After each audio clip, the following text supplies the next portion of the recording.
Hello, everyone. It is April 7th, 2019, It is the 7th. and we have a very special broadcast for you today. Yes, we do. This is a little bit different It than is a we little bit sometimes different. do. Our last one was too, but not in a good way. Not in a really. good way. So, yeah, for those who watched the last one, I apologize again. We have our internet back at our regular house now, so we will have hopefully it won't be choppy and weird like when we're at the shipping station that we were broadcasting from last time. Correct. Hey, you got to see a lot of picture frames though. That was pretty cool. So today, Yes, we did. Yeah, a lot of picture frames. In fact, some I might be working on paintings for fairly soon. Not this one, but this is, I think you guys here, unless you're on Patreon, this is the first time you've seen this painting. So a lot of you, mostly artists obviously, have been asking about more technical questions. If I could show some things here on Twitch, like varnishing, gessoing, and more pin design stuff, because I know a lot of my pin collectors are up here. So we're going to do all three during this broadcast. I have finished this up earlier this week, this painting. I'll show her off here. She's for that show in Berlin I've been talking about for a while, and it's a very cool painting. It's got a lot going on. We've just came back from Kansas City, so I've had her waiting here to be varnished. If you aren't an artist and you don't know what varnishing is, it's when you put a coat of something shiny on top of the painting. So first of all, it makes the painting look better, like it's kind of shiny, and it makes the darker colors darker and the lighter colors lighter, the red's more red, etc. And it also means if it gets scratched or if you knock it on the floor or your cat gets it or something like that, that means there's several layers of protection on Yes, it. It's like wearing a raincoat or something on top of your There painting. have been times, Jasmine, where you had a tiny little scratch in the painting or something, and it was just in the varnish, and you fixed it. And it was just in the varnish. And that has happened several times. In fact, there's actually a Germany-specific one that the customs people took the painting out of the box. And Oh my. They took it out of the remember that frame, one. put it upside down on top of the frame, and it just got all scratched up. You couldn't even see the painting, but I was like, aha, I have many layers of varnish on it. So they mailed it back to me. It's the only time it's happened. Germany, you're usually pretty good, but I just re-varnished it and it looked perfect, and none of the paint was scratched. So that is why I varnish paintings, especially on wood or masonite panels that I work on most of the time. It's a very hard surface, so if you have a scratch on it, it's like a car almost, how your car has like a layer of clear stuff on top of it, on top of the paint. Yes. That way, and then you get the stuff from the infomercial and you just kind of smudge it around with a rag, and that's what I'll be doing for the first part of this broadcast. And then we're going to be doing kind of the opposite of that, which is gessoing. Quite a few of you who are painters have been asking me about tinting gesso, like how my panels, when I start off sketching, how it's already kind of like depends on what painting, but sometimes it's gray or brown or blue. Oh, thank you so much, Black Widow. Thank you. And I'll show you how I do that. And then, for those of you who have been asking about the May pin of the month, I will be showing you how I do a pin design. It will be a variant pin. I know, as Matt was just telling me, a lot of people have been asking for variations on some other pins we've done with different colors. So I'll show you what I do for those when I don't have an existing mold, because when I started off, I didn't know that people wanted variants really until everybody started asking for them. But I will be talking about all of that. So you'll get to see three different things. You'll be seeing varnishing first, and then gessoing, and then pin designing, specifically with a variant of a pin that exists with different colors. Yes. So that should be something for everybody. And we'll also talk about other fun stuff. Now, no kitty cat time during varnishing. Yes. That is a good rule of thumb. When you varnish something, it's like redoing your floors in your house or putting wax on something, or nail polish if you do nail polish. You don't want little bits of hair or insects or any little bits of fluff to land on the thing. Oh, thank you for a $25 patron pledge. Wow, already? Yes. Yay! Well, you are joining at a good time, because we're going to have a very exciting pin discussion later. So if you aren't a pin person, or you are anything about upgrading, or you do it some months and not others, it will be a good time to join very soon, because Yes. you will FYI, you will Jasmine, see. Yes. Moobot's being a butthead again. Oh, I think no, that we're done. I thought I mean, I can Mercury look at was it done with their retrograde, man. I think every now and then I can look at it and try to like, update it or something, or send Moobot to chat or whatever. It looks like Moobot's doing its other things, but we can do it the other way if we have to. Yeah, we can always do the random number generator thing. Sometimes Moobot starts working unexpectedly. I'm almost few weeks wondering, ago. is there a way that we can use something other than Moobot? This has been a couple times in a row. It's not. There are been other things, but we can figure it out. I think that Moobot might be I mean, we fine. could I don't always just know. do it with a random number, but the only thing about that is I think they have to be in the room, like while it happens, right? If we do it the random number thing. Yes. Oh. I don't know enough about it. I mostly know about painting, gessoing, varnishing, Exactly, and pen and that's what design. you should be concerned with. And I those just are wanted my, to give you yeah, an, just a heads up if update. you. That's okay. That's fine. And also to tell And if the it does room. work, that's awesome. What's that, love? And also to tell the room. Oh yeah, definitely. The only difference would Yeah. be that you can't. You have to be in the room at the time. That's what I was and saying. Yeah, I you do know have to that kind of be sucks, in but the room. Well, you can just leave yourself in the room and go watch your That's Game very of Thrones true. or whatever, very whatever true. you kids get up to nowadays. But yeah. Oh, now I want to talk about Sand Kings, but I won't because Mandy's here. You can tell me about Sand Kings. No. I was just saying that because I said Game of Thrones, but Martin. Oh, we can talk Let's about. talk about I don't Sand want you to Kings. get any spoilers because you have not read the story and you have not seen the graphic novel, and the graphic novel is in our living room right now. So I will You've give you. just seen Then the I'll tell you movie. the story up to Actually, this we point. can do that now because I have to go get my rag for varnishing. Sure. If you don't mind talking for a minute. So, okay. Jasmine recommended a story to me, and she said it's kind of a novelette. It's not super long, and I was like, "Well, who's it by?" And she said George R.R. Martin. I was like, "Oh, okay, that sounds interesting. What's it called?" And she said it's called Sand Kings. Like, Sand Kings? Huh? What's that? So I looked it up, and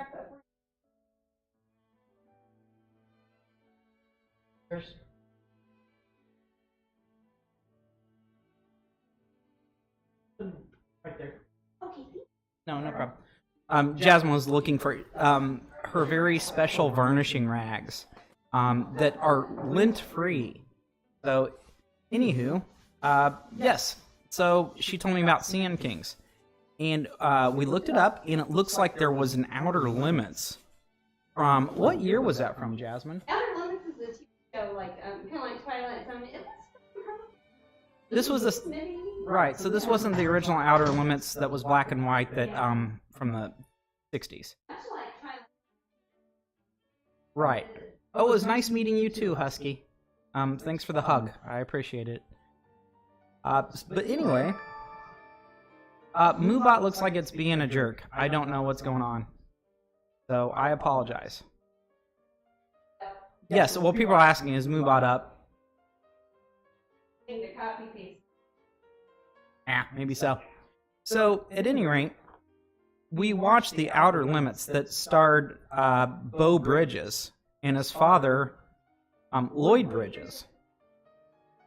And this hasn't, by the way, this has not much to do with Game of Thrones. I know people are talking about Game of Thrones in here. The same writer, George yes. R.R. Martin. That's So, why I mentioned it. Basically, it's about ultra-evolved ants. So, Jasmine and I start watching the Beau Bridges The Outer TV Limits, movie and she's like, it's thing, kind of like it, but it's nothing like it at all. So I'm like, okay, well, TV adaptation. so let's continue watching it. For some reason, it's an hour and a half, like a normal movie. And I haven't seen any of the Outer Limits episodes that were the newer ones from the 80s, really. I kind of knew some of the old ones. So, Sand Kings is not Beau Bridges at his best. It's a very good Outer Limits, in my opinion, because I like campy things. Yeah. And it is the first Outer Limits from the 90s.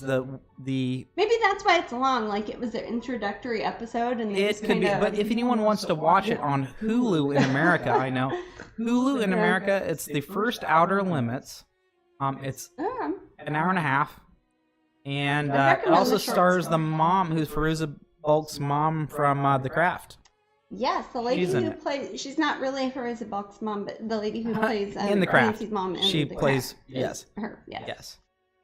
So we watched Sand Kings, and then I got the graphic novel. I looked for the novelette, and wow, is it pricey up on Yeah, Amazon. it's hard to find. I read it ages ago, and then There's an audiobook. I have it on audio also. So I might have to listen to that because you have like the complete I have the George R. R. Martin besides Game of George R. R. Martin. Well, I have all the Game of Thrones. Song of Fire and also I have all Song of Fire and Ice on Okay, audio. but also. one But collection no, I of read George it R. a R. Martin. long time ago. But I found it on audiobook. But it's in the middle of like 58 hours of short stories, so it's. Yeah, so come to find out that I realized that George R. R. Martin wrote a lot of the Writes a lot of the pulp that I enjoyed. sort of comics. Right. Yeah. The again, Jasmine calls them pulp comics and whatnot. They're very campy. Would be the Well, best. I don't know. It's not campy. Game of Thrones level. It's a good way to explore a small idea. Hey, Kester, on a just very a short gift a one-tier time. sub to Jasmine Becket-Griffith community. Oh, They really? gifted a total of 2 in the channel. Oh, how does that I work? have no that idea. sounds fancy. That's amazing. I don't know enough about how the software And then works, but one that to sounds Nitro cool. Thank you. Nigel. Oh, neat. Oh, wonderful. Well, that's a good person to gift it to. Yes.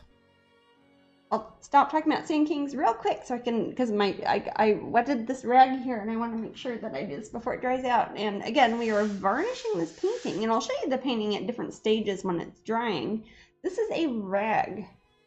That sounds not very interesting, but these are actually auto detailing rags that you use for cars if you're cleaning a car, because you don't want lint on it. So they're completely lint free. They almost look like a big tube sock or something. They're like, I don't know, they come in a huge bag. What is it? ragsandbags.com or something silly like that. Anyways, I soak it in a little bit of water and I wring it until all the water's out of it. Absolutely no water, but it's still damp. Because if it's too dry, it'll make scratches on it, and if it is too much water in it, it'll kind of start running off the painting. And this is when you start running into varnishing nightmares, and you don't want something scary to happen to your painting you've worked on for 70 hours, and you don't want it to get ruined. But I'll show you the painting real quick, too, if you don't mind me talking for a second, Mindy. We'll get back to George. Please feel free. I was looking at stupid Moobot. Oh, that's okay, Moobot. Don't worry. We don't have to talk about Moobot if they're being a jerk. But this is the painting I'm doing for the show in Germany. Some of you guys have heard me talk about this, probably on Patreon. Oh, there's the Earth one.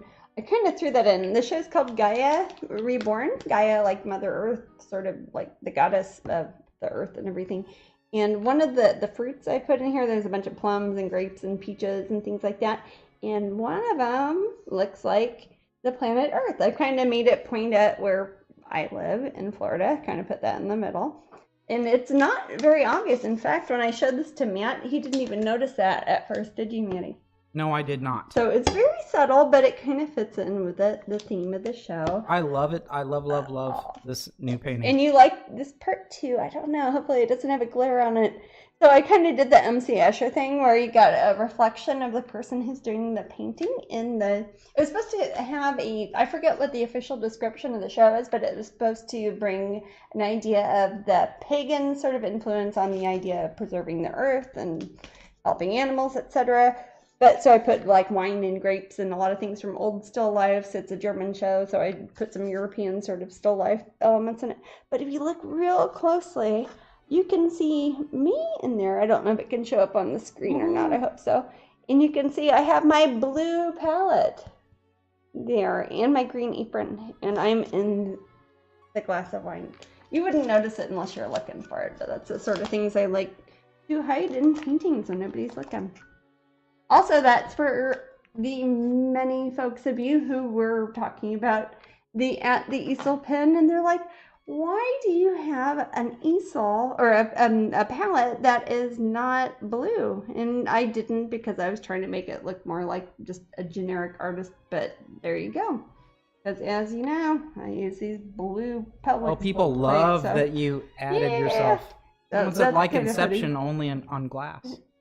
Yes, there you go. And Shaylee loves the reflection. Yeah. Thank you. But yeah, I think it's pretty brilliant. Tiny nod. Probably only the people who are watching this here on Twitch right now will even notice. Otherwise, it took just looks Jasmine like about a 50 blue hours, smudgy thing. I think she said. It was between 50 and 70. It was hard to say because one or two of those nights, I just did not go to sleep. I just worked straight through, and here on my own, I just painting. The cats were here, and they kind of went to bed without me, and I just kept working on it, listened to, weird audiobooks and strange movies, and it turned out really good, and I'm very proud of it. It looks like Moobot is working. Everyone, good. Moobot is working. Yay! So let's not worry about that then. Anyways, there's a lot of grapes, and it's kind of a, hey, here's the earth's bounty. There are fruits, and I kind of made her have an outfit made out of leaves and bits of old brown wood and things. And this is the lovely barred owl who lives here in Florida. Now, did you give that owl a name? I have not named that owl. I named him. I would say Owlin, but I wouldn't say that because I have an owl whose name is Owlin. But So Moobot's got 29 people in because all I've seen scroll by is exclamation raffle. Oh wow, that's a lot. Yay! So wait, I should talk about the prizes before I start. Let's talk about the raffles. Because once I people start know varnishing, that we give such good raffles. Yes, I can go through them as Jasmine. Stuff, yeah. Okay, so our first is one that we've had before. First? Is it the Jack and Sally notebook? Is it around the corner? And it's right there. Can you reach it? Right behind the PC. On the other side. I'll get it. Got it? I'll get it, monkey. Okay. I'm sorry. My arms are only so long. You're a millimeter from it. Oh, there you go. Ow, my arms are only exactly that long. Anyways, you guys have seen me give these away before, but we got another one at Disney World. So this is my official Tim Burton licensed, Disney licensed Jack and Sally notebook. What will you write in it? I'm me. No, the winner. The audience, the winner. Yeah. You can write whatever you want in there. Ricky And says, Gabriel says the name of the owl is Super Hoot. Super Hoot. We can name him that, but you know what, Gabriel? His name is Super it's Hoot. our owl. He's not my owl. It's my owl. Owls belong to no one. I They don't are know not about what Super they Hoot. seem either. What's that? I don't know about Super Hoot. I he can don't know fly. that owl. I don't know him. The painting, actually, what is the painting's name? Silent Wisdom? I think I named it. I'm pretty. Let me I double think check. so. I literally named it like a few minutes before we started, but this will be. Anyways, this is the first prize, and for those who are in the know, this was a Disney merchandise item that sold at the Disney theme parks that they licensed from me, but they didn't do it through Disney Fine Art, so a lot of people take the front cover. Silent Wisdom. Okay, but people take the front cover of the notebook and frame them, and that's kind of like what you do to get a print from Disney of this painting, because they didn't do prints of this one. Yeah. Oh, Jasmine. Yeah. Shaylee says you should call the owl Matt. That way, both Jasmine and Matt are in the painting. Oh, that's Matt is like a druid. Okay, I can see that. And you know what? That's kind of interesting because it is a barred owl, and it sounds like you're talking like bard, like telling stories and being all woodsy and playing a guitar and all that. But here in Florida, a barred owl is one that has stripes on it, like bars on it. Like it's a barred owl, like if he's going to have a D&D class or like a minstrel, yeah. We're currently at 87 viewers. Oh, for heaven's sake. Thank you, everybody. So that will be the first prize is the Jack and Sally notebook from Disney World. Jasmine. Yeah. Is the it might be a bit distorted how the camera's displaying it, but is the orange and cream oval an egg of some sort? Let me see. There's two kind of, well, there's not this one here. That one's like a wine glass. There's one that's an apple over here. Oh, this is a nectarine. This one here. This is a nectarine, and I don't think I have the picture. It's based off of a real nectarine. That sometimes they have a thing where like the top parts are red and the other parts yellow, and it kind of, if you look at it, it's kind of got a cleft in it like a nectarine or a peach, which is one of my favorite foods. So, Jasmine is very, very much a fan of still lifes. I am. So that's why you often find fruit within her painting. Well, this one especially, it was supposed to be about what nature can give to you, and then it's a European show in Germany, and that part of Europe is really good at doing realistic still life. So I put a lot of grapes and things like that in there. And this is mostly what I've been working on. since I've seen you guys last, I've also been working on, I had a little mini commission that I'm working on that was, I think, one of the Twitch auctions. It's not done yet, but it's one I'm going to work on privately, not on camera, so that will be one you'll see soon. Yeah. When you picked it up, it looks more like a nectarine. Yeah. It's probably at a weird angle. I've got it really looking at it, I don't think it's necessarily the angle. It's seeing it slightly better. Oh, okay, yeah. And again, too, once I start varnishing it, I don't know how I'll be able to tell on the TV or your phone or whatever, it will start to really pop out a bit. But, I want to talk about the prizes, too. So, and Moobot's working, Kitty? Yes, ma'am. Okay, awesome. So Jack and Sally's the first one. Yes, then and then we have a very, very special one. And I did not name her, so this is a complete coincidence, but her name is Sweet Jasmine. It's going to look like everything is a self-portrait now, and it's going to be weird, but... Okay, this is a wonderful statuette that I have made with the Hamilton Collection / Bradford Exchange, part of my Dia de Muertos series. She's one of my teacup fairies. This one's tea with the spirits, and so it's obviously got the skull sort of thing. And there are sparklies in the tea. Yeah, I don't know how good that shows up. Maybe it looks better up there. Very red tea. I don't know. It's a rooibos tea. No, I think it's her skirt. That's what I was wondering. Is it a rooibos? Maybe. That's South African, though, and she's obviously Mexican, so that's just nice. But it could just be her dress. She's very detailed, though, and she's got little flowers on the back of her and little skulls in her hair. She is kind of based off of the Sweet Isabella character. That was one I painted here at Twitch. Golly, when was that? Was that back around Halloween? Around Dia de Muertos time? I forget. It was a while ago. It was here on Twitch, though. I painted that original character, and here's the teacup version of her. Like if you went to Disney World on a Halloween night or something like that. You're writing in teacup. So. And she's a fairy, and fairies go well with tea. So she'll be the second one, and I'll autograph her, too. She's these are all limited editions. She's number 0647A. And I will sign her. Wow, okay. Yeah. I like how it says not intended for children. So they are breakable. No children. But yeah, they're pretty sturdy, but you know, I'll sign here for you though at the bottom. And then the last two things we're giving away are things you already know about, and I'll just show it twice because it would be like 6 o'clock and 7 o'clock, I think. We have two at the easels pins that were from Planet Comic-Con. Which is funny because we had our trading lanyards. For those of you who are pin traders, we were in Kansas City. Was that last weekend? Oh my goodness! Wow. No. Comic-Con? Last week. Yeah. Yeah. Wow, that was only last weekend. My gosh, my life is confusing. Okay. Yes, and we were trading pins with people, and some people traded us back the ones they got because they saw another one they liked better, and that's always cool. So we've got a handful of leftovers of these ones. Some I'm going to give away to my Patreon pin collectors just randomly, probably in the next week or so up at Patreon. I randomly select people who are in the pin tier up there and give them the leftover event exclusives. But we have two that we're going to give away tonight.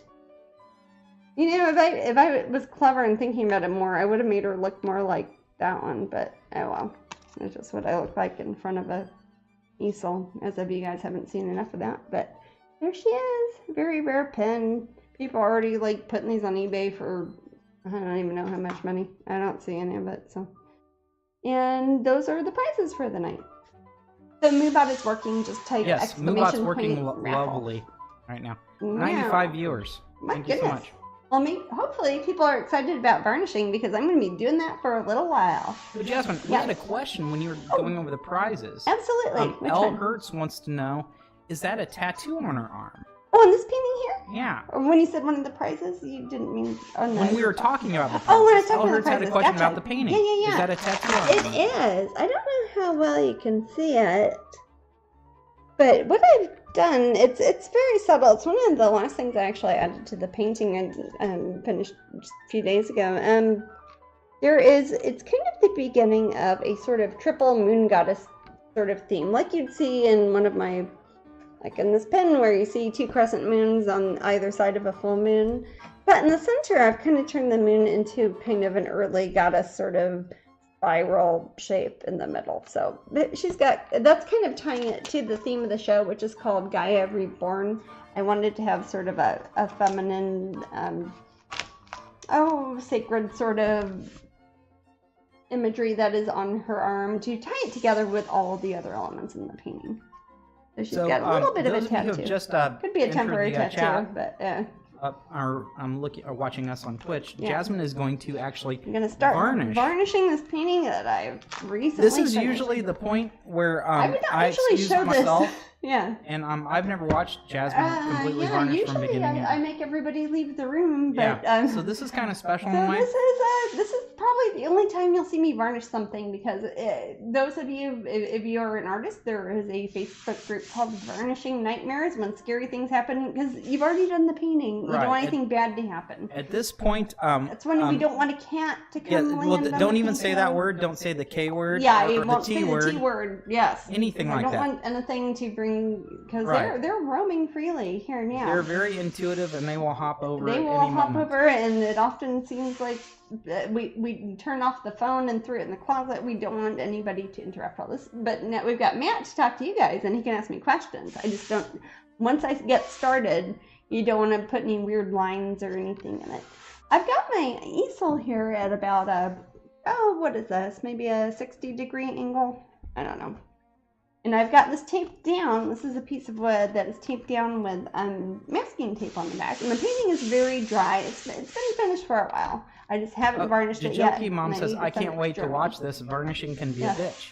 It is, and I will tell everybody right now, there is no right way to varnish anything. The way I do it is not a way I have known other people to varnish things. So it is not necessarily the best example.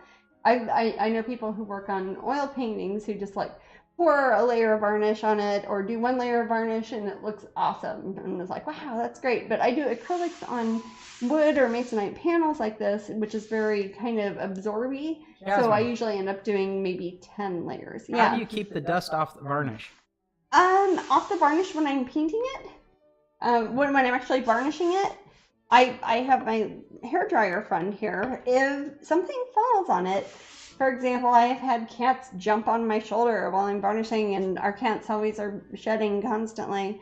I will remove with tweezers if necessary. I've got some handy. I can remove any sort of little bits of fluff, or one time we have a ceiling fan above us. Sometimes like dust falls off the ceiling fan in these big, massive candy bar size chunks, and got to remove all that. And you just have to be very quick and wily. And that's part of the reason I have a damp rag right here. That's the rag I was talking about. It's an auto detailing rag. Auto meaning like cars, like you're going to wipe down your fancy car and you don't want bits of lint on it. So it has no lint. It's completely like a man-made sort of fabric, and it has no edges on it that can make sharp edges. Yeah. Several people have wanted this to be a pin. Oh gosh, she'd probably be a super cute pin. Yeah, I've just painted her, but that might be a good one. If I didn't already have one planned out for May, sort of planned out, that might be a good one. I've thought about doing a couple of the owl ones. For those who don't know, I have done a lot of sculptures that are fairies with owls that match, where the fairies kind of match the coloration and the wings of the owls, and this would be a good one. You can see her whole body too. That's always easier on a pin, which is kind of the opposite of the pin I'll be doing later. But yeah, you can see her whole figure in there. You see little wings. That would be a super cute one. That's a good step. Keep that ahead. So I've got this slightly damp, but if you were to squeeze it, water's not going to come out rag. And you can, I buy these in group. How many of these come in a package, Maddie? Like 1,000, a bunch. 500. Gosh, more than that. More than 1,000. There's a bunch. Well, you bought a box that I could fit in, filled with rags. They get really small, so several thousand. But I'll use one, sometimes two of these for each painting idea. And they're all recycled from other fabrics that have been used before, and that's kind of, I don't know what they use them for. I assume it's something in the auto industry because they are safe for automotive finishes, which if you buy like a new Ferrari or something, you don't want to have a little dent in it because you already wasted your money on that. So I'm going to use this for my painting. When are you going to do a black orchid fairy pin? Oh, The Black Orchid Fairy 90. I know, I think I talked about that last time. That, if I were to guess, I would probably say later in the summer, maybe August or September. Unless, I want to make it a pin of the month so everybody can get that one because I've had a lot of requests for that one. And I always feel bad if I make it like, hey, here, this is one for a town of 10,000 people in England somewhere and not everybody can get one. So I try to use that as a guessing, which is Jasmine. a good opportunity for that. Yeah. Are you going to do any more Tiny Treasure auctions on Twitch soon? And I think they're the actually mini, from the mini yes, paintings. the mini painting auctions. I probably will because I've got one I'm partway through, which is one of the people who won the last auction. We were in Kansas City, and I didn't bring it with me because I thought it'd be safer to travel that way without putting it in my because I pocket. really need a new didn't want to put it in my PlayStation pocket. VR, Jasmine. What, baby? PlayStation VR. Oh, yeah, that's on your own time, man. But, damn it. no, you can go buy one if you want. I don't. I was joking. I don't have time to. Oh, I don't have a problem with you buying one. I have a problem with you finding that amount of free time. That's to what play I'm it. saying. Yeah. Yeah. That's when you get older. That's kind of the actual trade-off. No offense to all those avid gosh. video game players. Oh no, hell, we're on Twitch. The Heck, lifestyle we're on that Twitch. Jasmine and I Yeah. chose for some reason has no room for video games or any fun. Sometimes. Hey, we have, this is fun here. It's kind of like a video game. You need your own Yeah. gallery. I would rather not have my own gallery. I'd rather have. I've seen the challenges people- that galleries I have. have. I've known a few people have owned galleries who are artists themselves, and it kind of eats into your time if you're going to be working there all day. It would have to be formatted Uh, differently. It was, and I really like the galleries I work with, like the Corey Helper Gallery in Los Angeles. Jan and Bruce are awesome. I really like the owners there. And then I do a lot of the Disney stuff, and they kind of have their own gallery. So I don't know where I'd have room for that, but it might be something I do, like how there's Disney galleries now. Maybe in 20 years there'll be Jasmine galleries. I could get behind, or like how there's Wyland galleries. I would get behind that. Right. So I would, yeah. what, I would, in I that would format, brand it would be but- okay. The thing is, Yeah. we at this point we cannot take any. Jasmine doesn't have any more time, so we would have my to. time's up. We have to work around that. Yeah, but if it was something like a company. By the way, was wanting nobody to send me a license it or PlayStation VR. Yeah, you don't he have to do wouldn't that. even have time to play it early. He's got to make me picture frames for my next show. Yeah. Yes, all sorts of things I have to do. Your next show?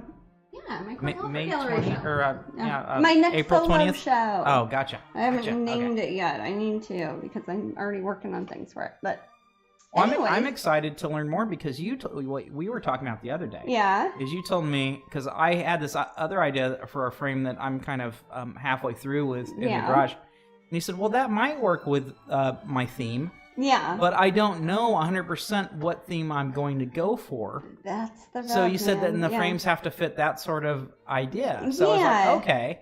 So as soon as I know We were that, talking about doing frames that are. I think we actually showed some. If you haven't seen it on the last Twitch, some of the Yes. altarpiece style frames. I know that one of them for sure is going to work because it's a piece that I've been wanting to work on for well, if for a you long want more time, but- altarpiece style Yes. frames, you'll let me know. If you Yes. want some that I'm always fond of different, sorts of styles. And that's so. the thing about how contemporary the artwork looks like. When I have a painting, I like it to kind of go with the frame. If it's looks very modern, very contemporary, say it's an expressionist sort of piece or something, you don't want to put a big Rococo frame on it for no reason.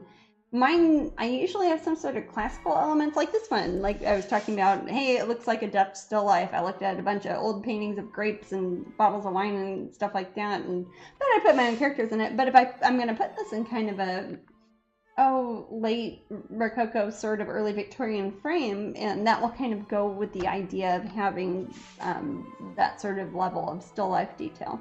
So I get very nerdy about Jasmine. it. Yeah. Tigger has a question. Oh, what's that? They cannot wait to see us at May 25th at Disney Oh, Springs. excellent. May 25th. They wanted to know, Yes. have we figured out the date and it's nothing that we would do, but Disney would tell us. Have you figured out a date for Memento Mori? I think. And for those of you who don't know, that's a store right next to the Haunted Mansion, Memento Mori the Magic is probably Kingdom. the best gift shop on Disney property. It is the Haunted Mansion gift shop, and it's called Memento, not Memento, but Memento Mori. I think I think hilarious, and I think Wonderground the Co-op joke or is the lost Pop Gallery on is, everybody. but No, that's my opinion. no. I said gift shop, not gallery. Gift shop. Sorry.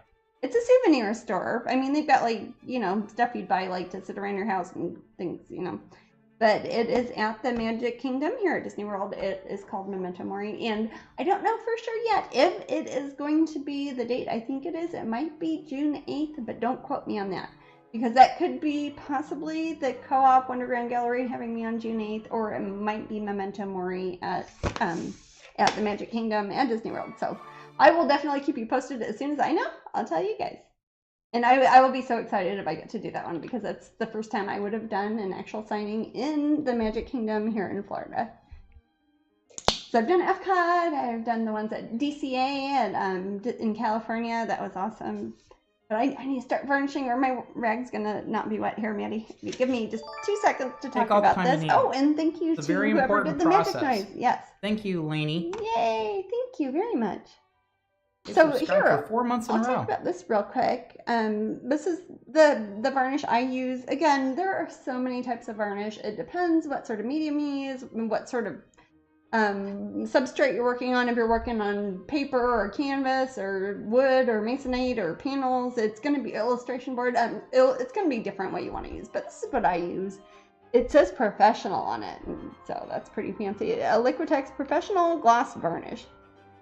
If you click on the little thing here, if you really want to use the same sort I use, and you can use it on pretty much anything as far as I can tell. Even if it's acrylics, I think you can use it. Even if it's oils, even though it's an acrylic varnish, you can pretty much stick it on everything. It's kind of like Mod Podge off a little bit, but shinier. If you look at my Amazon link thingy on my Twitch, you can see where you can buy it. It's also at Michael's or Hobby Lobby or Joann's or pretty much any art supply store I've ever been to. I've got a whole bunch of these. They have a matte finish one. If you have the sort of artwork that looks better in a matte finish, like if you're drawing or doing something that's meant to look more old-fashioned, etc. Mine is kind of contemporary, but it's more combined with old-fashioned sort of aesthetic. So I use the stuff and it looks pretty good. But what I do is I don't shake it a whole lot, because you don't want bubbles in it. And they come in different sizes. They've got like 5-gallon buckets of this. And I usually, to be honest, I don't always use the same brand, but this is usually what I use. Unless something else is on sale. But Liquitex Professional Gloss Varnish. It's also, let's see, what does it say on the back? It's an AP non-toxic one. The finish is pretty glossy. It's glossy specific. And it's very transparent, which to me is more important than the actual glossiness, is how clear it is. Because some varnishes will yellow things, or they'll make them a little bit cloudy. Can I ask you a question about the varnish? Yeah. When I don't I guess I can call it varnishing. What they call spray canvases. Like on the canvases, yeah. Right. That's varnish also. That's a different finish. When I print the canvases, since we like on our giclite, right, yeah, they're very at first they have all the colors that belong there. Yeah. But it's very matte. Yeah. But when I spray them, and I spray them with this clear coat, many of you have. Yeah, if you guys have canvases, our canvas cuties, and they just kind of come to life. Yes. Does this process do that with your painting at all? It does, and that is part of the reason, in addition to just protecting the layers of paint, that is part of the reason why I varnish my paintings. I've been doing it for maybe about 15 years. If you have my older paintings that were like on rolled up canvas, I didn't know about varnishing as much when I was a kid. And also when it's on canvas, it's a lot more flexible. But on pieces of wood like this, I like to put a nice thick varnish on it. And the things like Matt's talking about, the saturation level of the colors will pop up.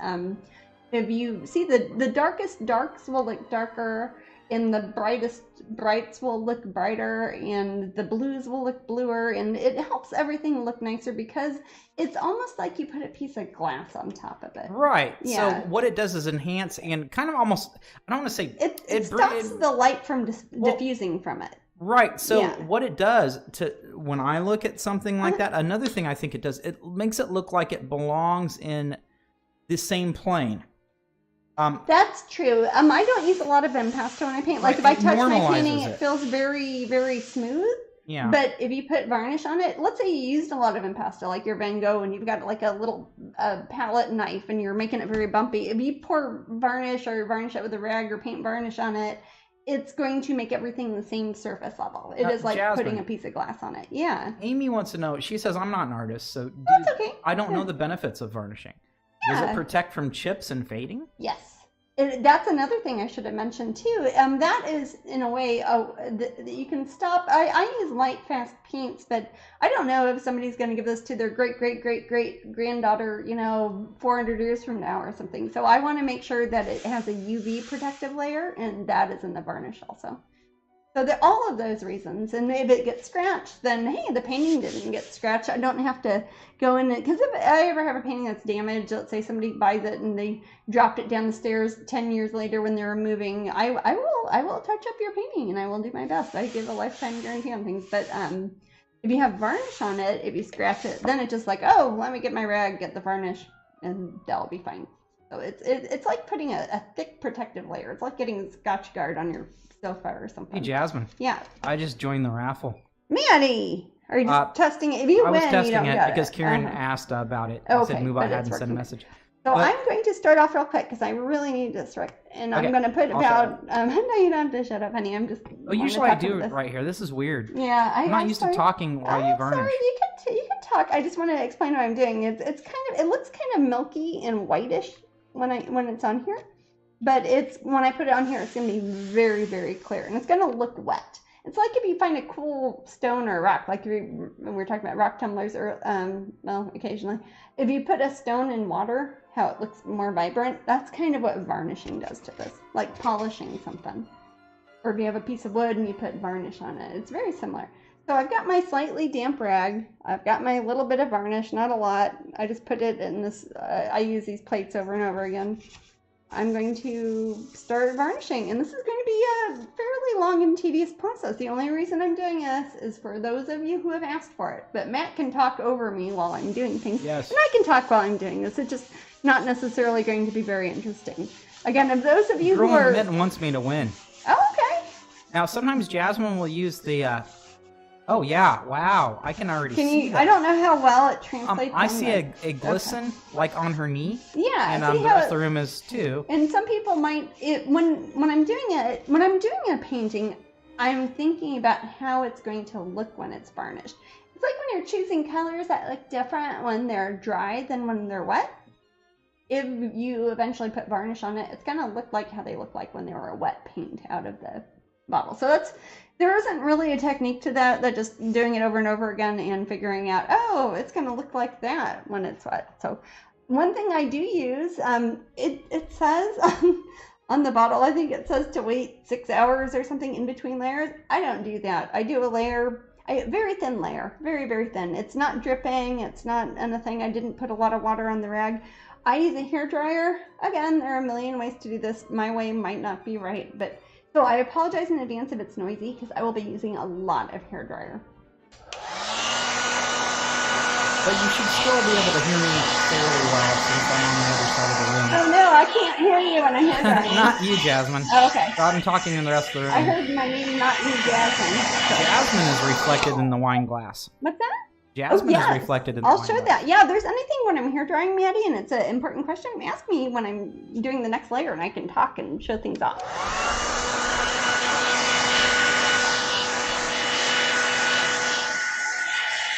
I'm touching my hand on here while I'm hair drying. People are liking this. Yeah, here. oh cool.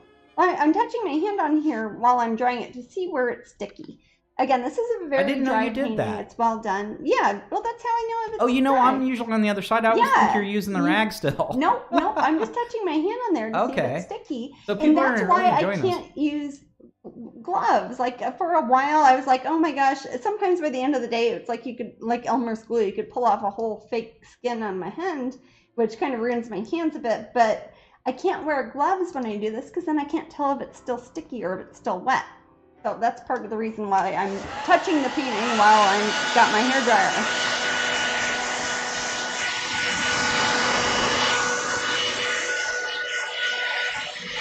And this is not a specific hair dryer. It's a hair dryer you could get anywhere. Sometimes my hair dryer stops working because I use it a lot. And when I run out of hair dryer, just like catches on fire or whatever, I make Matt just buy any random hair dryer. They're all the same. Yeah. Katisha says that you're very impatient like she is. Yes. For varnishing, the name I'm guessing. Yes, I never wait and follow instructions. Well, it's also a very guy thing to do. Well, I would say it's a very girl thing to do because so far two people have commented on it and we're both female. So I don't know. Yeah, it says 3 hours in between drying times. But I think that a hairdryer is kind of a time machine as far as painting goes. I do that when I'm painting. That's how I can knock out 50 hours in a row of painting without letting it dry. Again, they're acrylics, they dry really fast. But I use a hairdryer. And I am very conscious of my carbon footprint, so you would not believe how low my electric bills are. So this is my main concession is my hairdryer because I use the heck out of it. So now, I think that dry enough, I'm going to do another one. Jokey Mom says, have you ever used a spray varnish? I think that we do on the canvases. Yeah, I think that Matt does. Years and years ago, I use a spray varnish. I think that years and years ago, we tried it on something. I tried it. We had to do it outside, remember? That was in a can. It wasn't an what's it called? Not HPB. What's it called? The ones that you use, love, that you get on the canvases? What I use? Yeah. An HVLP? Yes. Sprayer? Yes.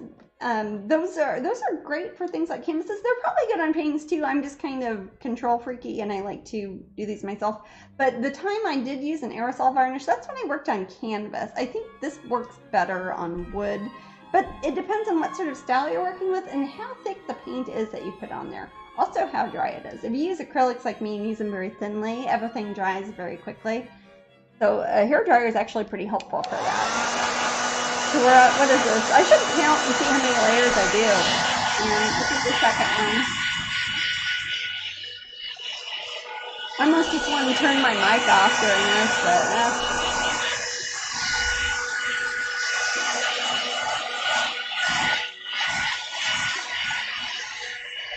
All right, let's see if we have any more questions. I will ask her these questions.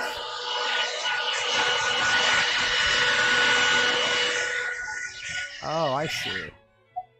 Jasmine, when's the next time we'll do a mini auction? Someone was asking again. Let me think. Again, I've got one in partway in the middle of, and then we also had somebody win one on Patreon right before we left for Kansas City. So I need to finish those ones up first, and then also finish up Madame Leota for the Haunted Mansion 50th anniversary for Disney, and and do my taxes. Oh my God, it's almost the 15th. Probably not next broadcast, but maybe the one after that. I might also, depending how much time I have, do another one as a free giveaway mini auction, or I guess it's not an auction if it's free, but a custom mini up on Patreon. So if you're not a Patreon person, go sign up. Even the $1 one, we let everybody in that one. So that's almost better odds than anything. A little bit more hot on here. Oh, and also the somebody was asking about in the wine glass, the reflection. If you look there, you can see me holding my blue easel. I don't know if you can see it. I don't know how good it shows up. Wearing my green apron. Yeah. Again, only the people here at Twitch will probably ever notice that. But and I just put masking tape. It's nothing fancy. I just put a F10 of masking tape on the back, and that way I can reposition everything. Yeah, Jasmine uses a lot. Now I do. It is environmentally friendly masking tape, but right, there are certain rolls that you should use in certain rolls. Just try out different rolls of tape. It depends what you're see what taping works for you. Yeah, if you're working on canvas, some you're is gonna very want weak. Something then but if you're working on paper or canvas or If you have prepared panels like you get from People are Hobby loving the Lobby or reflection. Michael's or something, yeah, It shows up really that's my good favorite part. on Oh, the, good. I'm broadcast, glad. I didn't Jasmine. know how good that would show up there because It it's shows not up really very well. big. It's one of the ones that, like, when I do like a mini print that big, it's you probably won't be able to see it, but you guys got to see it, and that makes me happy. And that seems dry, so I'm gonna get a little bit more varnish. What are we, number? So how many 3? coats do you use? It depends on the painting. Kind of like how Matt was sort of saying that it levels out the painting depending on how thick the paint is. If it's a painting that I've been working on over a long period of time and maybe has a lot of areas that are thicker and some areas are thinner, I'm going to put a lot more coats because I want it to level out. I was going to ask you, If it's Jasmine. bumpy, but I work very thinly when I paint. That's part of when you watch me paint here on Twitch, and I use a lot of water. It makes things very flat. So I usually do. I mean, I've done up to 50. Hopefully, it won't be that today. This is a relatively thin. There's not a lot of impasto on this one, but yeah. Would you ever want me to make a video of me varnishing a canvas? Sure. Yeah. And, Hey, Pete, that would so be fun. sometimes people will Yeah. order, and it takes a while. And lately, Yes. we're in and out He's of town. talking about our canvas prints, not Yes, canvas paintings prints. I would do, but like giclées Right. that you order, like So limited editions, basically, etc. we get an order, and Like on Strangeling.com. on Strangeling.com, order. and we Or from create the the pop print, gallery. we spray it, and Jasmine has to embellish it, and then it has to be stretched. And then it has to be. There are so many steps to it. It's amazing that we get That's them out not when we one. do. The type of varnish that Matt uses on the canvas Very different. is different than this. You can't just put a hairdryer on it. It really needs to evaporate into the air because it's oxygen based, so it needs a lot of oxygen to actually start to dry out. It's more like you would see on an oil painting, so it takes a while. So if somebody orders something, it's like, can you ship this tomorrow? It's like, no, it would be a wet mess if we put it in the mail. And Jasmine also has to paint little details on your canvas for you for the limited editions, etc. But which is funny because it actually takes a lot longer to varnish one of the canvases, like Matt would do, the canvas giclées, as opposed to an actual original painting that I do, like this one. Also, just like anything, we do a pretty good quality control. Yeah. Sometimes there are things that can happen to canvases that you would be awful happen to an original, but a canvas we can remake and it doesn't become special until Jasmine touches it with her paintbrush. Yeah, not just my finger, but a paintbrush. Right. I'm not that magic. No, I'm magic.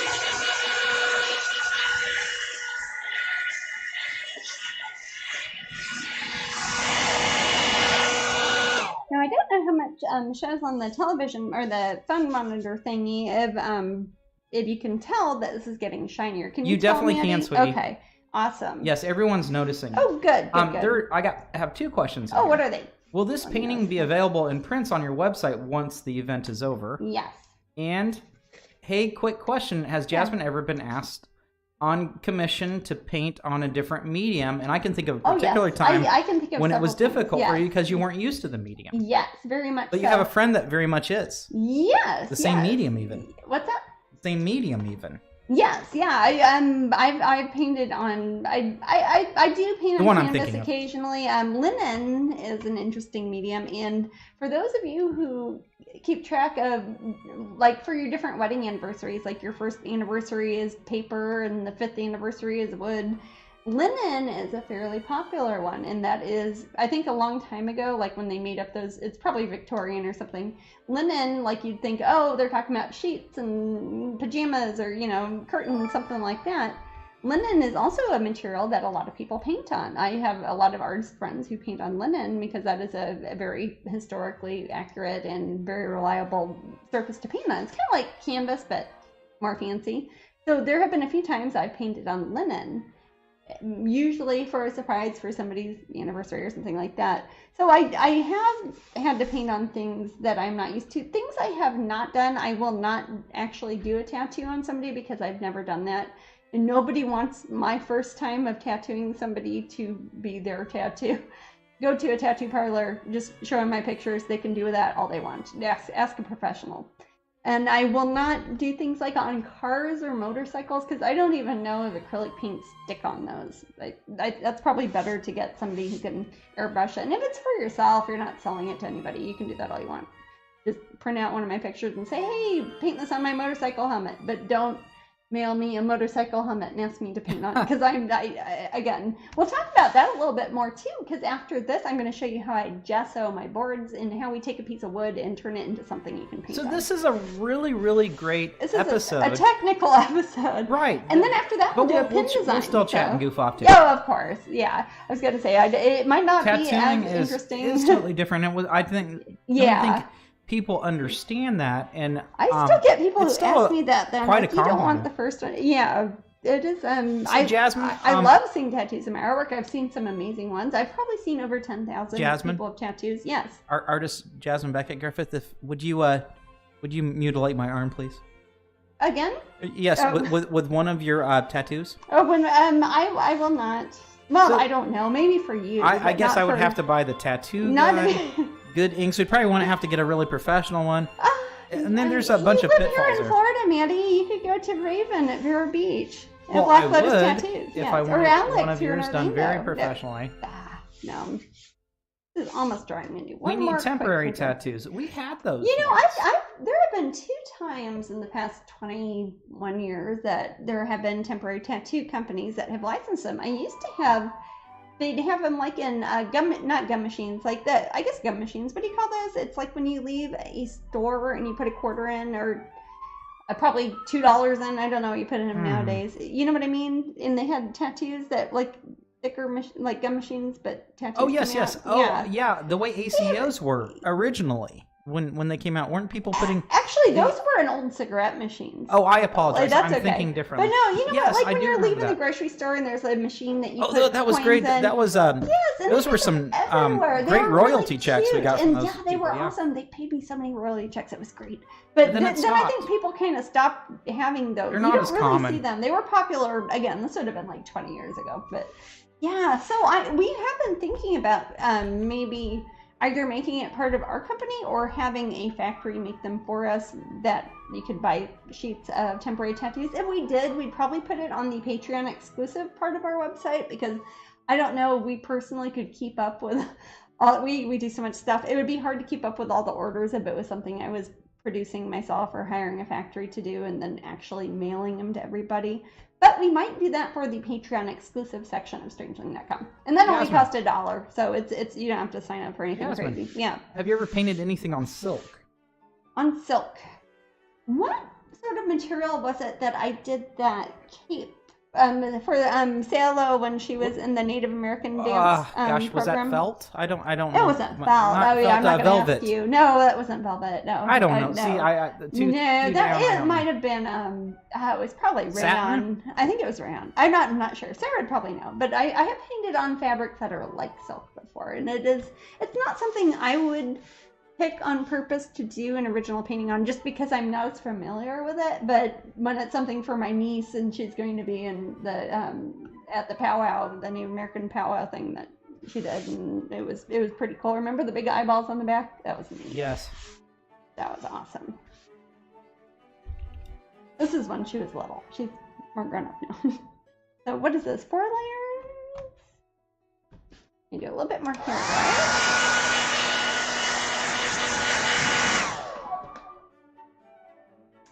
4 layers right now. 4 layers now? Okay. Minimum, I'd say I probably do 10. So. Well, that means that we're less than halfway through minimum. Yeah, I'm sorry. Again, this is because let's give away this prize real quick. Oh, is it 4 o'clock? Okay. And I won't hit snooze. Hold on a second. I'm sorry. Take your time. I have That's to the thing set about up varnishing too. Is like I can't stop halfway through. Because if I have one line there and the other half there, it might make a weird bump in the middle. What does she have on her feet? Oh, I'll show you in a second. Okay. Let me use my hairdryer and Matt will pick a prize and we'll talk about what she has on her feet.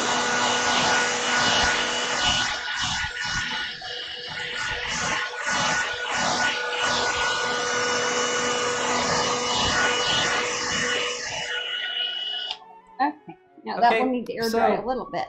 Human dachshund wand. What is it? Yeah, Oh, I okay, think and this that is for the Jack I and think Sally that's notebook, right? our Boy Scout friend.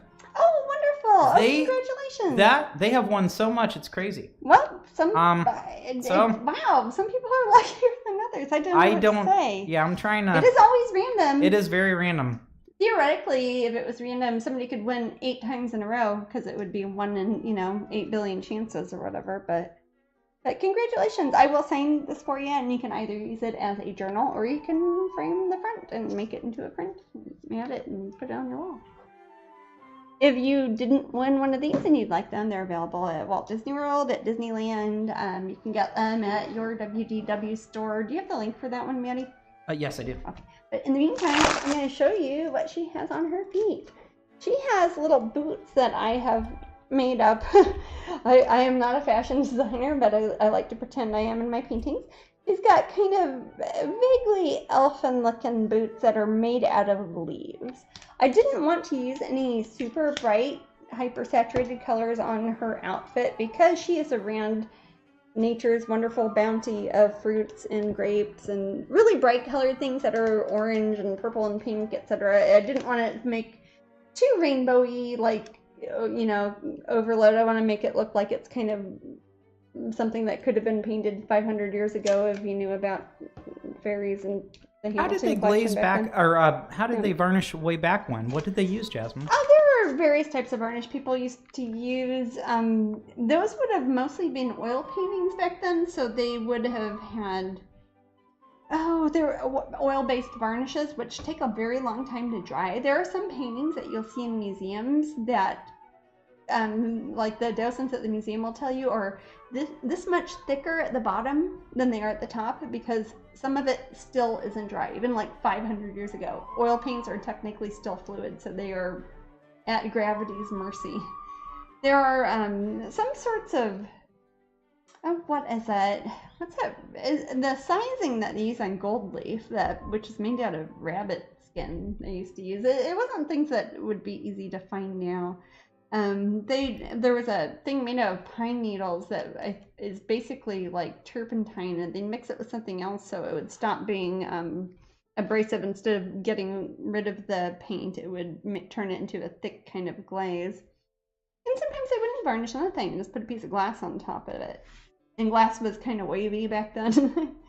So a lot of times when you see things in museums now, something that's 500 years old, it has been restored by art restorers who probably work for that museum, or they work for the art industry in general, or they're hired as freelance, and they will have put a more contemporary varnish on it to make it look kind of pop and look newer. Interesting. When you see paintings and you see the pre-restored version, sometimes it'll look kind of dull and dingy because it's been in an altarpiece will be in a church over some incense, or like in a Catholic church, or like over a fireplace, or next to somewhere that fire was at, and things will look really dingy and smoky, and then you'll get some art restorers in there from the museum, and they'll like clean the whole thing very, very tiny with Q-tips and fancy zooming in glasses and whatever, and then they'll put a more contemporary sort of varnish, but still would contain the materials they would have had available back when it was painted.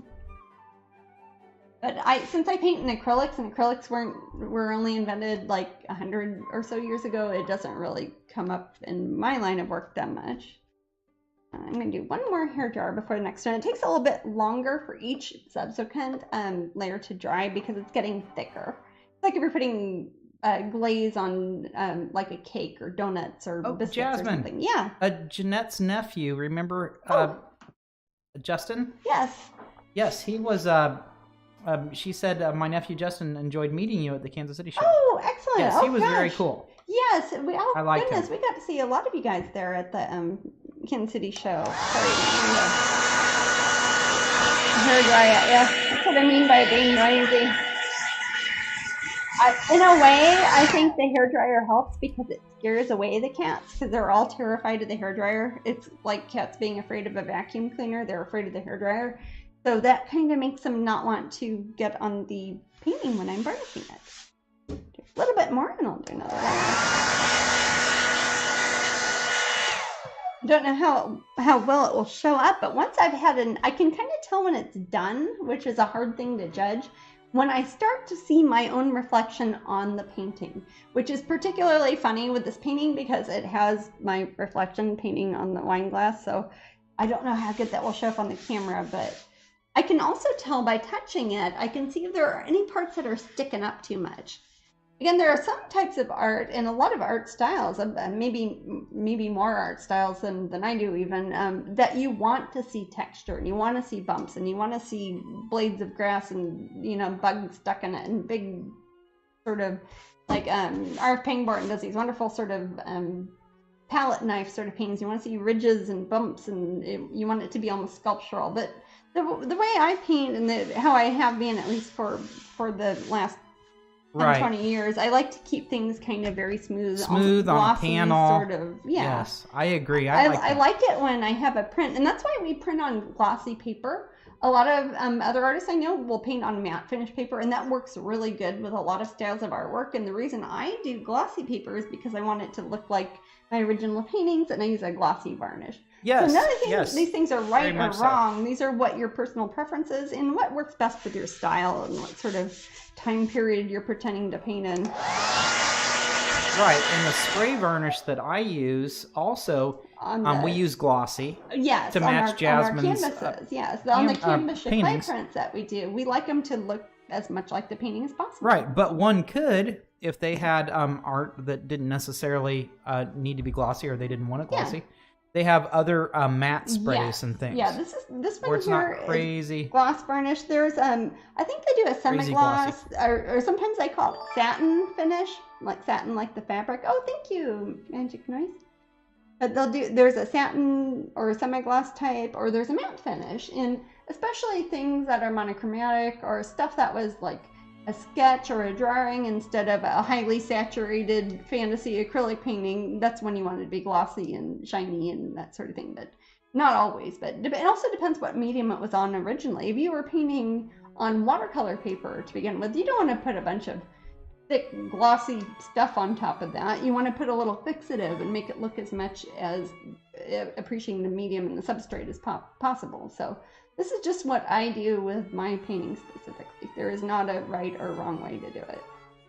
So like I'm saying that a lot, but that's because I don't want people to try that when they're somebody who does technical drawings on blueprint paper or something. It's like, oh no, that might not be a good idea. Let's see, what layer is this one then, Maddie? 6 or 7? 6. I don't know. It's probably 6, I think. Black Orchid Fairy, there is not a special hair dryer. She said you can get it at your local You bought it at Walgreens store. Maddie. Because I had my last hair dryer went out, and you just went to the store and got me one, and this was this one. Pop Heart Gal said, "Who won?" referring to the raffle. Oh. I was changing a diaper. Oh. Well, you obviously didn't win, Pop Heart Gal. You got a present of your own. Yeah.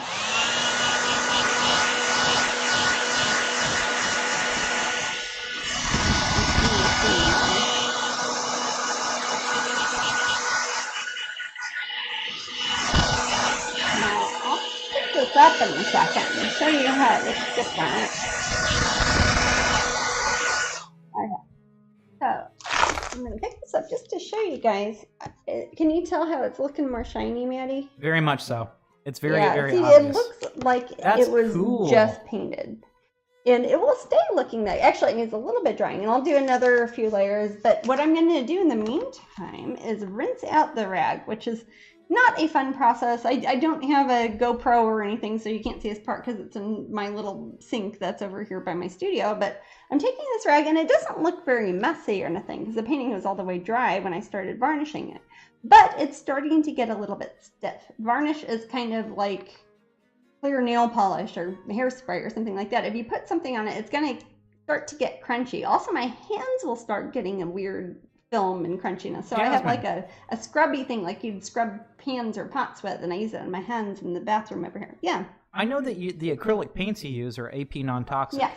What about that stuff? Yes, these are also. Okay. Yes. All of the things I use. Yeah, there we go. I ask the questions that sometimes are. Oh, was somebody asking or were No, you it's me. Yeah, I do the ones that conform to ASTM, and that's close enough for me. kindergartners use it in school, then that's fine for me. That's the thing with a lot of oil paints. Maybe if you're doing this, you would want to use gloves. Or Matt, when he's using the spray, it is not poisonous, but you don't want to breathe in. You wouldn't want to breathe in chocolate pudding. You just don't want stuff in your nose if you're spraying something. So when Matt sprays our canvas clay prints, he uses a mask when he does that. Or supposed to. Hopefully, I do. Actually, Sarah's been. Sarah, my sister lately. Sarah does that, and Amber and Chris. I mean, and she Kansas is really do good that, at it. Yeah. Oh, I could see her. I haven't sprayed for a bit. Oh, okay. But because I haven't been around. And Amber and Chris, yeah. And I haven't been forever. And Chris is the primary sprayer in the Kansas City location. Yes. But it's not because the varnish we use on the canvas clay prints is poisonous. You just don't want to breathe it. It's like if you're underwater, you don't want to breathe water, Yeah. Cindy Thornton Yeah. asks, curious, so how much of that bottle of varnish do you guess you will end up using on this painting? Usually one of these, it depends on what size painting it is, like a bigger painting, and also how thick the paint is. Again, if it's one I've been working on for a year and it's got like thicker impasto on it, I might go through half a bottle. This one I'll probably use maybe 1/8 of the bottle. If I were to guess, this is 8 ounces, so that would be right at an ounce. That would be, around 60 milliliters, roughly. Mm-hmm. So not a whole lot. One of these bottles will last me a while. I have loads of them. I've got even more. I don't even know how many I have here. Yeah. Oops. I've got tons of these, so I've You want me to see what that was? I have to go, like I was saying, I've got to go rinse out my rag really quickly before it starts to get hard and get all crunchy. So I will be right back, and this will dry in the meantime.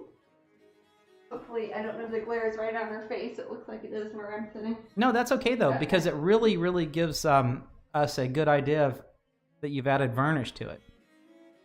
Also, I think in Jasmine's pieces, as she said, it looks better when she feels it looks better when it's glossy. Jasmine uses a lot of glass and objects that would be shiny in nature anyhow, so I think it really does a good thing. Like, imagine all those polished grapes.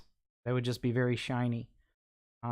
Apparently, so would the I guess the fairy skin would be shiny too. But if you shine everything, it kind of gives it that look that glass is over, like she was saying. But a lot of the products we put out, except for that we sell on the website, except for the photo paper prints, are usually ready to hang anyway. So I think that always looks great when they're glossy like that. Works good with the style and the saturated. And they're saying, Son of a Xenomorph says, a tipsy hello, red wine at lunch from Hollywood. Awesome! Hope everyone is having a lovely day, evening, night, etc. That's a great sentence. I like that.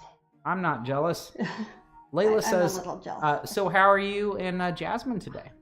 We are good. I'm trying to think. We went out to our brunch like we always do on Sundays. It's like the one time I leave the house each week, and we saw 10 alligators.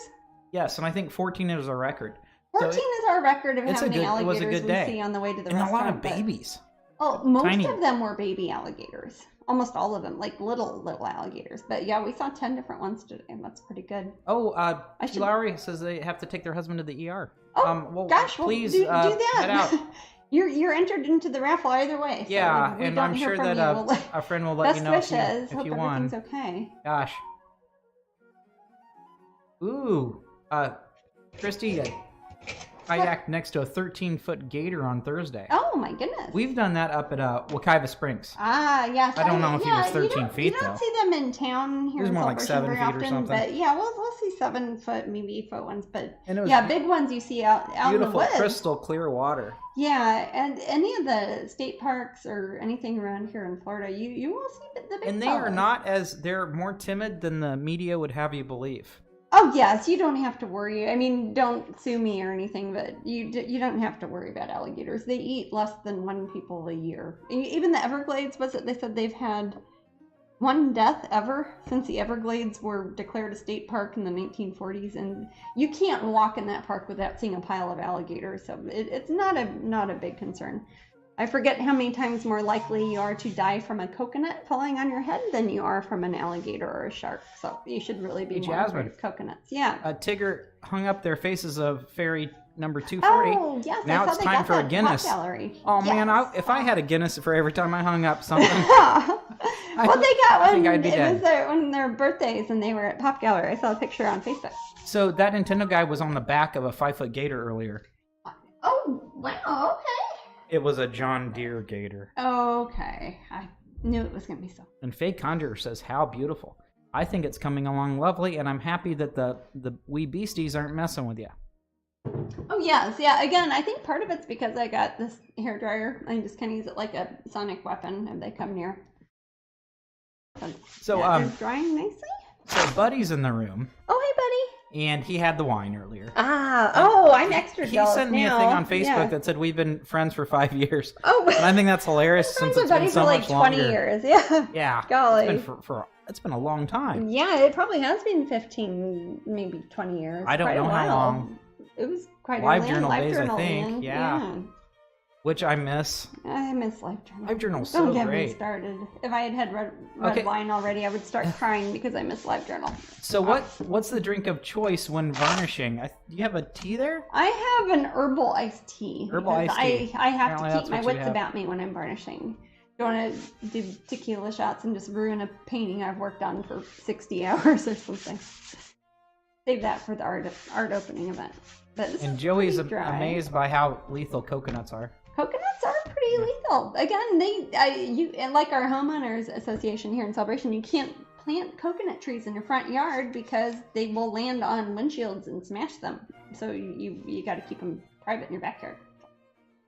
They are pretty lethal. And that Nintendo guy said, I would have freaked out, though, next to that thing, I'm no Steve Irwin. No, I think you're mostly, what's her name? What's the daughter's name? Bindi? Bindi, yeah, you're more of a Bindi. Bindi. Bindi goes out to see animals and things. Nigel hung 27 pictures up today. Oh, for heaven's That means sake. he's due 27 Guinness. Wow. I was going to say, it's not going to turn into the Strangeling drinking game. I don't know if Nigel could handle that. Oh, maybe he could. He's British. Yeah, but I sorry, I got to put my hair down. Doesn't drink it. I'm not sure about Nigel.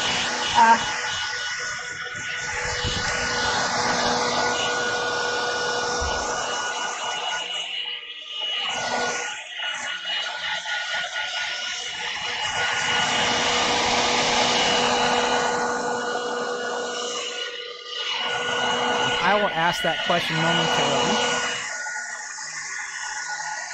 Let's see. If you have a question for Jasmine, it's always easier. I'll put my little blurb up there. If you have any highlighted, I know that's something that you want me to read specifically.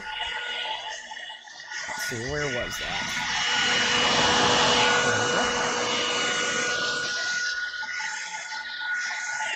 It just helps me see a little bit better. Sorry, I can't just hear letting the you room when if they type Matthew Beck, it's easier for me to see. to tag you. So Christy says, any word of when the new Alice coloring book is coming out? I've been checking Blue Angel. Yes, there was a bit of a kerfuffle because apparently there were 5 illustrations that somehow got lost in the shuffle, and there were supposed to have been 55 pictures in it, and they sent the line art, and there was only 50 of them. So we had to, not the last minute because it took about 5 weeks or so, to do the line art for the remaining 5 pictures, and they are saying probably September we might do an early launch if we get some advanced ones at the Pop Gallery at Disney World in the end of August. So that is, I don't know when it will pop up on the website or anything, but that I just know this because of the liaison I've been talking to with the publishing company. So that is my best guess, but it has not been officially announced. In the meantime, we've been posting more coloring pages up at Patreon, of course. Just how this is looking. It's funny, I move it around, and then that also depends on the painting, like the subject of the painting. Something that has things like grapes and, peaches and owl eyes and wine glasses are shiny. So I paint a lot of shiny things, so I like to use glossy finish on my pictures. It's starting to look pretty shiny. I can't quite see myself in it yet other than the a picture of me in the wine glass, but I'm going to do at least probably 1 or 2 more layers. And then see how Jasmine, it you're looks. selling Yeah. this piece for $5,400. I'm not selling this from the gallery in Right. Berlin. Oh yeah, the Berlin is selling. I think it's priced at $5,400 because it's a 12 by 16, and currently that's what my 12 by 16s are priced at.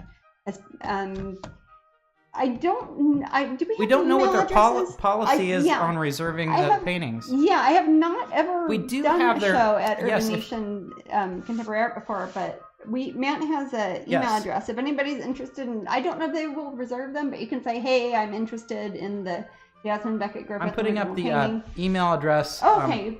I think I have 2 email addresses in my contract. I don't know which one goes to.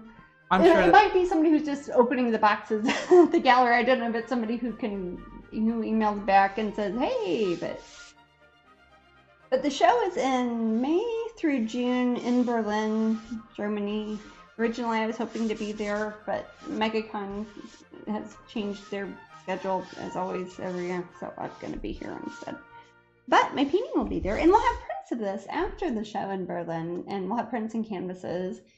Again, the canvases are the ones that we print out and Matt sprays, and I paint little details on. So those are the ones he has to varnish at strangeling.com. And she'll be in a really cool frame. You know, it's not. I can't remember if that's one that we showed last time when we were at our frame storage place when we were broadcasting when our internet was down. I don't remember that day very might well. I have think showed I that blocked one. it. You blocked that from me. I almost didn't put that one up on YouTube, but then I did. I was like, Aw, let's show them the reality. See Jasmine in her horrible frame closet. I don't Yeah. recommend that one. That's not a good example of a It's a broadcast. good example of me painting tiny treasures, though. Yeah, And, it is. oh, yes, for those who have been asking, I know I did a few blanket posts just saying, hey, all the tiny treasures were gone the first day of Planet Comic-Con and Spectrum. All of the originals, all the tiny treasures were gone, I think, in the first, I don't know, 5 minutes. Actually, minute and a half. They might be in the room, Okay. but the first A person lot in of line them. actually that I saw. Yeah. Yeah, they were spread out between multiple people, Right. but they were, they're all gone. So if you were asking if we had any leftover tiny treasures, we do not have Right. any more of those. But we'll do some more here, and we will also, as somebody was asking earlier, do some more of the custom ones. I've got 2 I've got to finish up. One is a Patreon one, and one was the last one that was up here at Twitch. This is starting to look quite shiny, so let me do another hairdryer.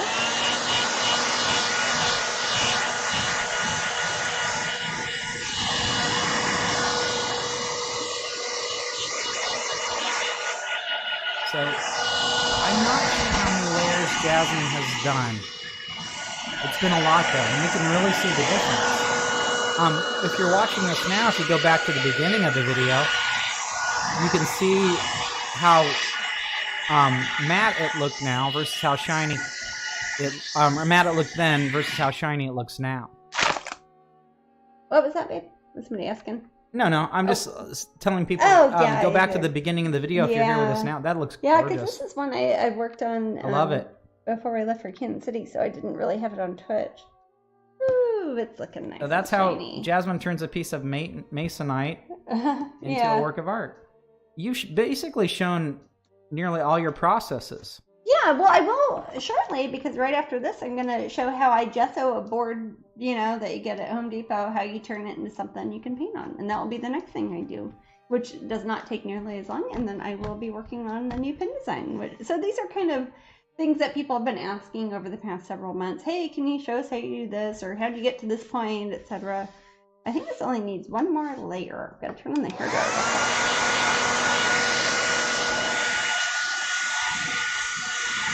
I can also see the point where the hairdryer starts making reflection, and usually that is around when I move the hairdryer and I'm looking at the reflection, and I'm like, oh, it doesn't look like it's got any bumps or ridges. It's very solid. Yes. Have you started planning pins for MegaCon? I have. I don't know specifically which ones are going to be yet. When I do, I will definitely make a big announcement because I've got quite a few pins that are partially in the works, so I'm not sure which ones will be MegaCon in particular, because I probably want to tie it in with a painting I'm doing for MegaCon, and if I haven't started on that yet, I know I'll want to do that at the same time. And I'll probably do it up here at Twitch, so definitely keep an eye out. will be very soon now because MegaCon is next month. Sound terrifying, Maddie? Yes. That's okay. That's okay. A little bit more hair dry and then one more layer. And I think I'll be good.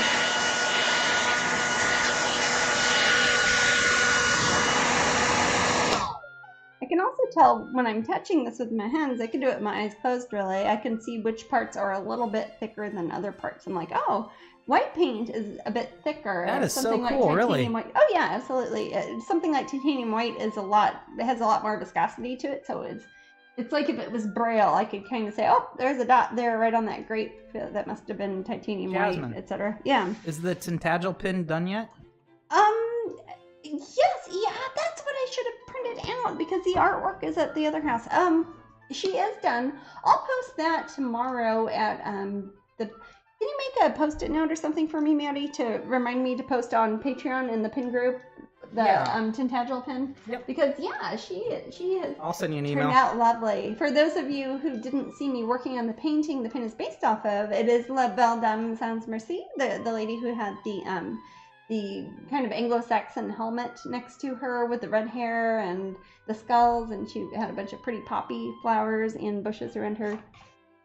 That is what the pin for Tintagel, which is even before MegaCon, that will be May 4th in Tintagel in Cornwall.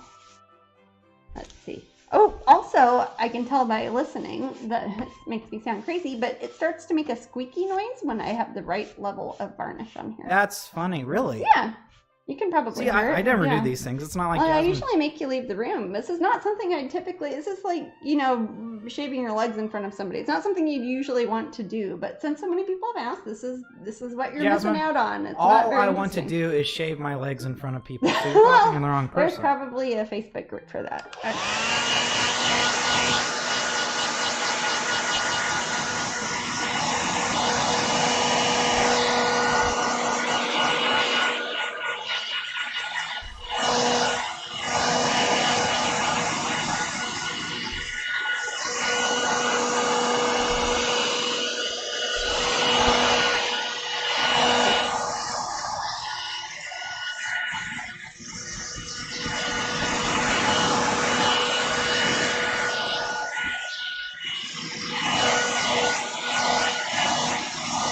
Tintagel Castle on the beach is closed until summer due to construction.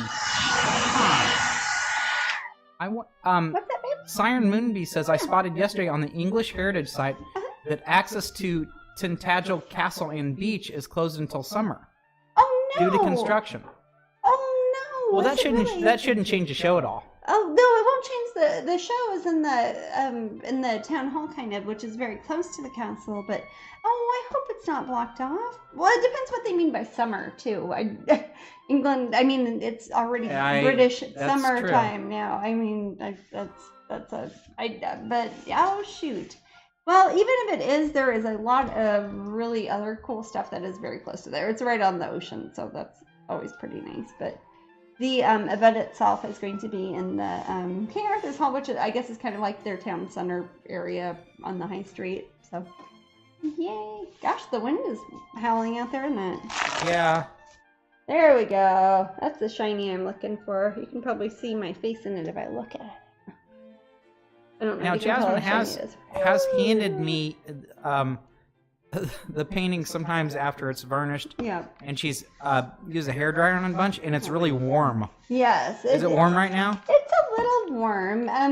This specific hairdryer has different settings on it. There's hot, warm, and cool. And sometimes if it's a larger painting that has a lot more impasto on it, I will use a cool setting just so it doesn't get hot. It's not like oil paints that could be flammable because it's acrylic, but I still don't want to heat it up too much. I don't want it to, if it was paper, for example, it would probably warp or something. So I try to keep it at the medium one. But this is looking good, and she is all done. And again, she will be at the Gaia Reborn show that is curated by Beautiful Bizarre Magazine. She'll be in a really cool That's gorgeous, nature-based frame that we have that's got little flowers and ferns. Don't you love that frame she's going to be in, Maddie? I do love the frame. can't see. I don't know if It's you can tell beautiful. it's more shiny there, but if you saw it before, it kind of looks like a piece of plywood or something, but now it's all super shiny. Yeah. And when It's, she's in it's her actually, this is frame, that's great really when cool. we can see the lights reflected Oh, so much often. I certainly have a lot of lights, but usually I'd actually Thank even you for have the more lights. subscription, But... Titch. Oh, thank you very much. But she is all done then, so she is completely So, finished. people are So- saying that they have Shiny stuck in their head from Moana. Shiny. That's Jasmine's favorite song from Moana. That's the best song in the Mine's You're Welcome, and that You're Welcome is good too. It comes up a lot too. I see people use that as a meme. I'm like, yeah, I could see that. But yay! And there's the owl that looks like Tigreal, our kitty. Looks just like our kitty. I think everything looks like beautiful. Our kitty, so. I love it. Excellent. Well, this everybody, I will keep this on YouTube, so it's not very interesting. But if anybody wants to see on how to varnish, that's what I use. If you want to use it, here's all my horrible masking tape. I'll probably use it for other Big stuff. ball of but, tape. Yeah. Usually I will then use that if I need reference materials and things like with paper. I'll use that to stick it again. I try to use everything a couple times because otherwise I just kind of feel wasteful. But You need now help, this sweetie? is no, I'm good. This will be this is the final stage of a painting, and what I'm going to show you in a few minutes will be the very first stage of a painting. This is the varnishing, some people say finishing, and now I'm going to start by showing you a piece of wood and how I would do the beginning of any painting I do. Again, there's a close-up of me reflected in there. Just for my own narcissism. Yay! Alrighty. And we will have prints of her also. Probably in June, I think. What are the dates for the Berlin show? I will find out. I think I wrote it on that thing. I The email. Okay, let me check here.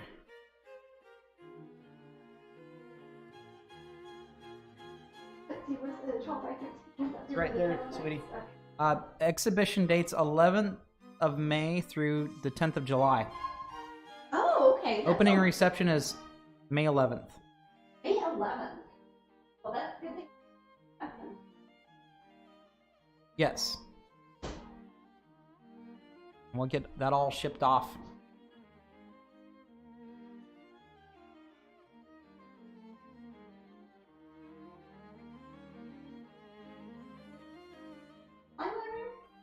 Is what? Lila? No. Okay, that can. I think there. I think we have some La Croix. If you want any sort of water, also besides your tea. Yeah, that sounds good. My cold is gone. Yeah, doesn't Jasmine sound so much better? So you guys heard her. I mean, that broadcast. You were sick. I wasn't. Everybody was talking bad about Comcast. I was still had a horrible cold. I hope I didn't give it to anybody. Bad asking. Yeah. You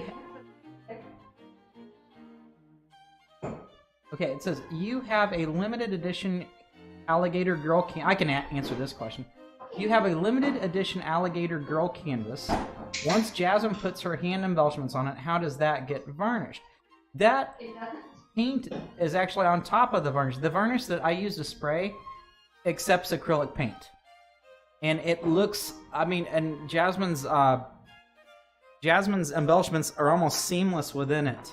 Well, It's actually a very porous, the canvas we use, yeah. you know how it, We use a canvas specifically made Right. for that. So, since it accepts inks, it can also accept Jasmine's acrylics and the varnish. It's kind of hard to explain. the this. acrylic, well, I can explain it pretty easily. Okay. If you take the acrylics on top of that sort of varnish, if it's been done in the past 24 to 48 hours, it turns into one sheet of plastic.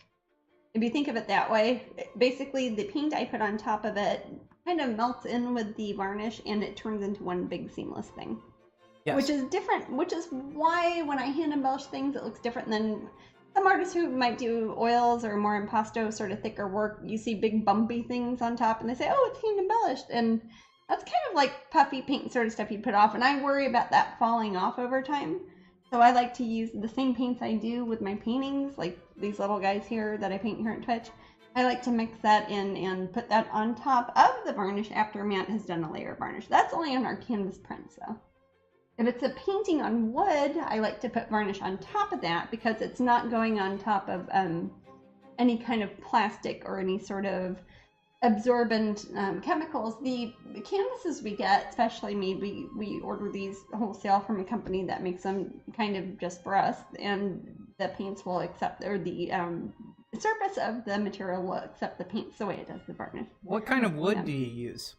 Well, I'll start talking about that because this is just a regular, well, it depends what painting it is. Sometimes I use wood, like wood grain, like basswood, or I've used poplar. Poplar is a really good wood to use. A lot of the time, though, I use masonite, which is basically like MDF. I get an acid-free one, but in order to prepare it for painting, I need to gesso it. So basically, if you've ever bought anything in an art store that looks kind of like this, except like it looks a paintable surface already, this is what Jasmine's kind of creating for herself. Those, I've cut the piece out. It even says 12 by 16 on the side. Oh, does it really? Yeah. There you go. I don't know if you can see it, but that way Jasmine doesn't have to measure it. And if it's in her little area where she I can eyeball it pretty easily, but yeah, we have stacks of these, and Matt cuts them with a saw. And sometimes, since we use a lot of antique or frames from Europe, will sometimes be in centimeters instead of inches, which is always kind of a nightmare, and we got to make them really specific. Matt will cut the boards with a saw to a specific size. And you can do this with any sort of wood. Doesn't really matter. I don't recommend doing it with something that is something that's glued together, like pine that might fall apart over time, or something that is, what do you call it, Maddie, when there's different boards that are kind of set next to each other, like you, a bundle? No.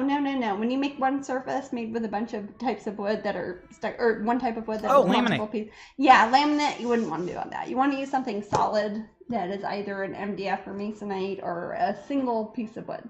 The best way to do it. Because the any sort of laminate would be, while it might be okay for furniture, especially if you get high quality laminate. Mm-hmm. I wouldn't paint on that because it's not. You can for fun, but if you're always when you're selling paintings for a lot of money, or you're wanting something that somebody might put. Not that they will, but if they did put it in a museum, it would still be around. I'd try to put some thought into that. Yeah. For Hamilton collection figures. Yeah. I'm trying to say all. I was gonna say you're. Yes. Sorry. Does Jasmine do a painting for each of them? No. Or do they get their own designs? A little bit of both. Some of them they all start off as sketches. And sometimes they want me to do a whole painting of it, and like they'll use it in the advertising and things like that. But otherwise, it starts off as a character design or sketch that I've done, or and then their team who work there, they probably have, I don't know, maybe half a dozen, maybe 10 people who specifically work in the Jasmine Becket-Griffith team there, who will then do what they call like a virtual figurine before they make the actual statues.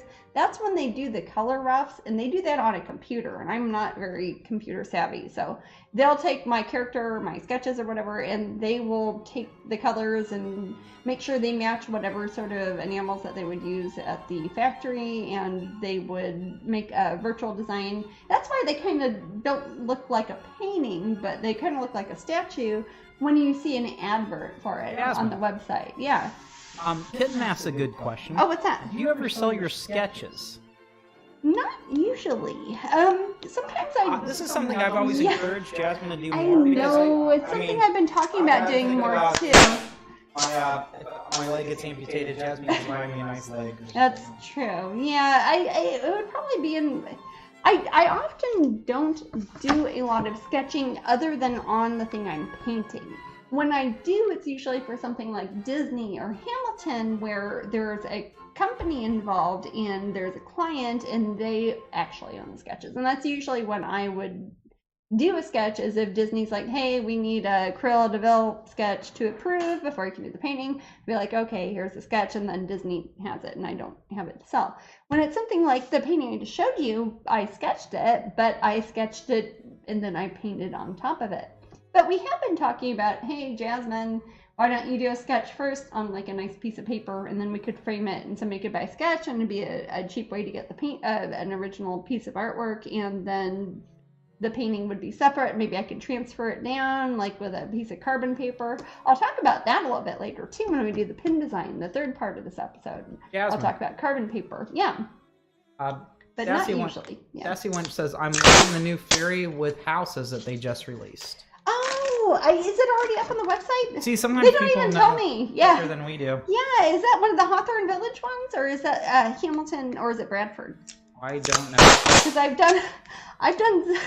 we've worked on I can't several. keep track of them all. I like I've said, we've done over 1,000 different designs with Hamilton / Bradford / Hawthorne / Ashton Drake, not even including the Disney one. So that's a lot of things, and they don't all make it to the website. In fact, most of them don't. It depends on how interested the test market is. So if it's up on that website, that's exciting. I hope that enough people pre-order it for it to go to production.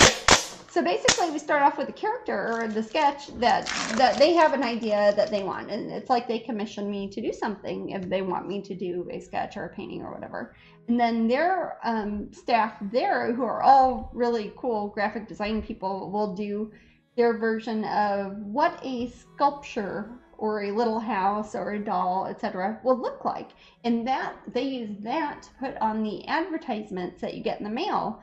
If you're like me, for some reason, I get a whole bunch of them in the mail. I think I've showed that off here before, haven't I, Manny? And like, it says, hey, Jasmine, see what Jasmine Becket-Griffith's been up to. And I get it actually in my mailbox, and it's like an advert that they send to everybody, but they sent one to me, and I always think that's hilarious. Especially like with Sweet Jasmine, and she was named Jasmine. So it was Jasmine. My favorite is Queen Jasmine. Oh, the vampire one. Oh, she's hard to find now, man. She was rare. People should have bought her when she was available. But yeah, so then they'll do that, and then once they've done the three-dimensional design version of it, if enough people say, hey, I would buy that, I would pre-order that. It's almost like a Kickstarter, sort of. So if they get enough people who say, I'd like that, then they actually make the molds, which cost like 40 grand, so they need a lot of people to actually say, yes, I'll give you my credit card and buy that. And that way it's kind of like crowdfunding in a way. Yeah. The room is very fond of the scent of the varnish when we send out canvases. Oh, I can't really smell it very much. The thing is, I think I can't smell it anymore. You probably it's like if you haven't been to your house for a while and you're like, wow, our house smells like a litter box, and right. Yeah, it's probably, I think I'm immune to it. It's probably built into our nostrils now. What do they call it? Nose deaf? Is nose deaf? Nose blind? Nose blind. I was going to say, if that's a word, it should be. So I think I'm nose blind to the varnish. That's scary. That's kind of well, it is not. Again, we use very. Remember how picky I was about the materials and the varnish we used for the canvases, Friends Love? I didn't want to have anything that was even potentially poisonous or. Oh yes. Not just for Maddie and Sarah and Amber and Chris if they're spraying, but also for people who buy it.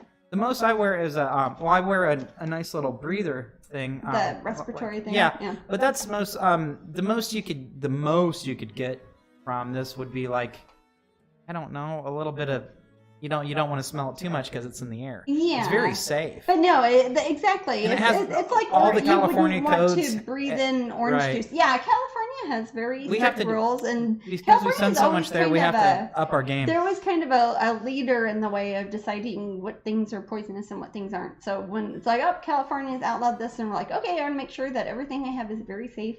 If toddlers at preschool can use it for face paint, then I will use that in my paints. I'd rather be safe than sorry. Born Ready says they're sorry that they missed out on the Pirates of the Caribbean Hamilton collection. Yes, that was one too, and we did 2 different concept designs for that. And I don't always know, because we'll design something sometimes 4 years in advance of when they do a public launch for something, and we did one version of them as fairies with my characters, kind of like how we did the Nightmare Before Christmas ones, or the any of my statues, like the ones we were showing you earlier, that we're going to give as a prize soon, aren't we?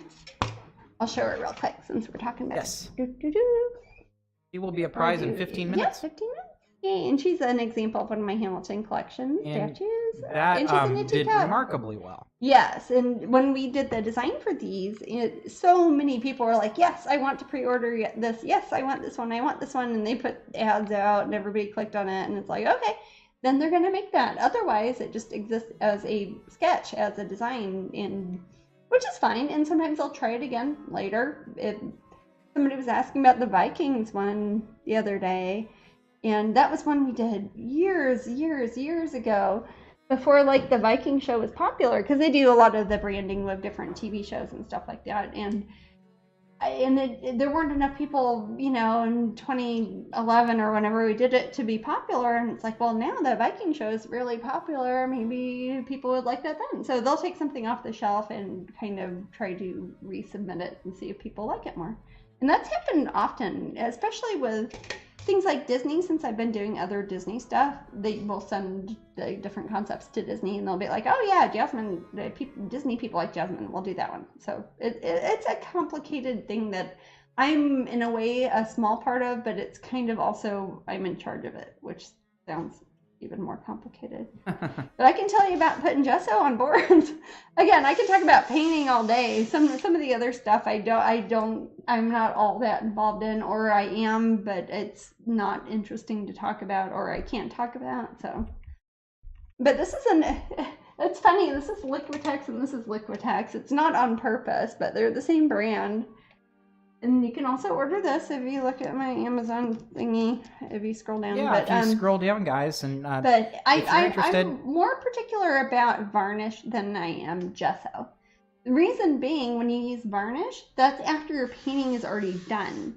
If you've been working 8 months on a painting and you put varnish on it, you want to make sure that varnish is good.